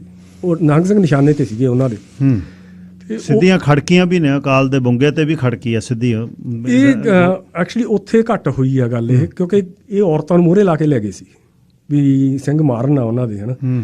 ਤੇ ਉਹ ਫਿਰ ਉਹਦੀ ਆੜ 'ਚ ਉਹਨਾਂ ਨੇ ਆਪ ਕਬਜ਼ਾ ਕਰਨਾ ਸ਼ੁਰੂ ਕਰਤਾ। ਬਹੁਤ ਇਤਿਹਾਸ ਉਹਨਾਂ ਨੇ ਤਬਾਹ ਕੀਤਾ ਉਦੋਂ, ਡਾਕਟਰ ਗੰਡਾ ਸਿੰਘ ਨੇ ਲਿਖਿਆ ਹੋਇਆ। ਹੁਣ 2 ਮਿੰਟ ਨੇ, ਸੌਰੀ ਮੇਰੇ ਕੋਲ ਸਮਾਂ, ਤੇ ਇਹਨੂੰ ਉੱਥੇ ਛੱਡਿਓ ਜਿੱਥੇ ਆਪਾਂ ਅਗਲੇ ਸੋਮਵਾਰ ਤੁਰੀਏ। ਫਿਰ ਇਹ ਐਕਚੁਅਲੀ ਜਿਹੜਾ ਮੈਂ ਕਹਿੰਦਾ ਜਿਹੜਾ ਤੁਸੀਂ ਦੂਸਰੀ ਗੱਲ ਕਹੀ ਹੈ ਕਿਉਂ ਚਾਰਿਆ, ਹਾਂਜੀ ਇੱਕ ਗ੍ਰੰਥ ਸੀਗਾ ਜਦੋਂ, ਉਹ ਆਪਾਂ ਜ਼ਿਆਦਾ ਇੰਪੋਰਟੈਂਟ ਹੈ ਕਿਉਂਕਿ ਲੋਕਾਂ ਨੇ ਉਹਦੇ ਵਿੱਚ ਜ਼ਿਆਦਾ ਸਮਝਣਾ। ਬਾਕੀ ਤਾਂ ਸਾਨੂੰ ਸ਼ੁਰੂ ਤੋਂ ਪਤਾ ਲੱਗ ਗਿਆ ਬਿਲਕੁਲ ਵੀ ਇਹ 10ਵੇਂ ਗ੍ਰੰਥ ਦੇ ਖਿਲਾਫ ਜਿਹੜੇ ਬੋਲੇ ਆ ਉਹ ਮਸੰਦ ਨੇ, ਜਿਹੜੇ ਵਿਸਾਖੀ ਨਾਲ ਜੁੜੇ ਆ ਉਹ ਮਿਹਰਬਾਨ ਨਾਲ ਜੁੜੇ ਹੋਏ ਮੀਣਿਆਂ ਚੋਂ ਨੇ। ਹਾਂਜੀ, ਉਹਨਾਂ ਨੂੰ ਮੀਣੇ ਕਹਿ ਦਿੱਤਾ ਜਾਂਦਾ। ਸੋ ਅਗਲਾ ਮਤਲਬ ਤੁਸੀਂ ਜੇ ਉੱਥੋਂ ਸ਼ੁਰੂ ਕਰ ਲਈਏ ਮੇਰੇ ਖਿਆਲ ਬੈਟਰ ਰਹੂ। ਮੇਰੇ ਖਿਆਲ ਅਗਲੀ ਵਾਰ ਸੋਮਵਾਰ ਨੂੰ ਇੱਥੋਂ ਸ਼ੁਰੂ ਕਰੀਏ ਵੀ ਗੁਰੂ ਗ੍ਰੰਥ ਸਾਹਿਬ ਦੇ ਬਰਾਬਰ ਜਦ ਇਹਨੂੰ ਕਿਹਾ ਜਾਂਦਾ ਹੈ ਵੀ ਉਹਨਾਂ ਨੂੰ ਕਿਹਾ ਵੀ ਸਾਡੇ ਜਾਗਤ ਜੋਤ ਨੇ, ਚਬਰ ਤਖਤ ਦੇ ਮਾਲਕ ਨੇ, ਸਾਡੇ ਗੁਰੂ ਨੇ।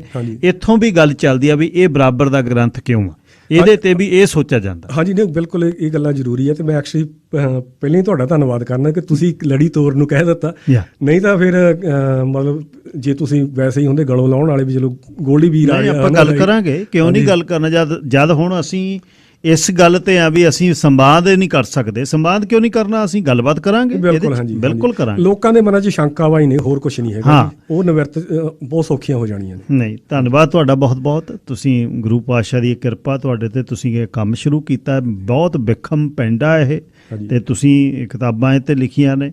ਕਿਤਾਬ ਸਰਦਾਰ ਸਾਹਿਬ ਦੀ ਹੈ ਜਿਹੜੀ, ਉਹ ਤੁਸੀਂ ਪੜ੍ਹ ਸਕਦੇ ਹੋ। ਸ਼੍ਰੀ ਗੁਰੂ ਸੰਤ ਸਿਪਾਹੀ ਗੁਰੂ ਗੋਬਿੰਦ ਸਿੰਘ ਸਾਹਿਬ ਜੀ ਦੀ ਸ਼ਬਦ ਮੂਰਤ, ਸ਼੍ਰੀ ਦਸਮ ਗ੍ਰੰਥ ਸਾਹਿਬ ਜੀ, ਹਾਂਜੀ, ਸ਼ੰਕੇ ਤੇ ਸਮਾਧਾਨ, ਤੇ ਇੱਥੋਂ ਮਿਲਦੀ ਹੈ ਜੀ। ਹਾਂਜੀ, ਇਹ ਹੁਣ ਤਾਂ ਇੱਥੋਂ ਮੁੱਕੀ ਹੋਣੀ, ਪਰ ਮੈਂ ਰੱਖ ਦੂੰਗਾ ਇੰਡੀਆ ਬੁੱਕ ਵਰਲਡ ਤੇ ਰੱਖ ਦੂੰਗਾ। ਅੱਛਾ, ਤੇ ਉੱਥੋਂ ਜੇ ਕਿਸੇ ਨੇ ਜਾ ਕੇ ਚਾਉਣੀ ਆ ਯਾਰਕ ਸੈਂਟਰ ਦੇ ਵਿੱਚ। ਹਾਂਜੀ, ਓਕੇ, ਤੇ ਉਹਨਾਂ ਨਾਲ ਮੈਂ ਗੱਲ ਵੀ ਕਰ ਲੂੰਗਾ। ਠੀਕ ਹੈ ਜੀ, ਧੰਨਵਾਦ। ਅਗਲੇ ਸੋਮਵਾਰ 11 ਵਜੇ ਫੇਰ ਗੱਲ ਕਰਦੇ ਹਾਂ। ਧੰਨਵਾਦ ਜੀ। ਵਾਹਿਗੁਰੂ ਜੀ ਕਾ ਖਾਲਸਾ, ਵਾਹਿਗੁਰੂ ਜੀ ਕੀ ਫਤਿਹ। ਇਹ ਸੰਸਰਾ ਗੁਰਚਰਨ ਸਿੰਘ ਸੇਖੋਂ ਜੀ।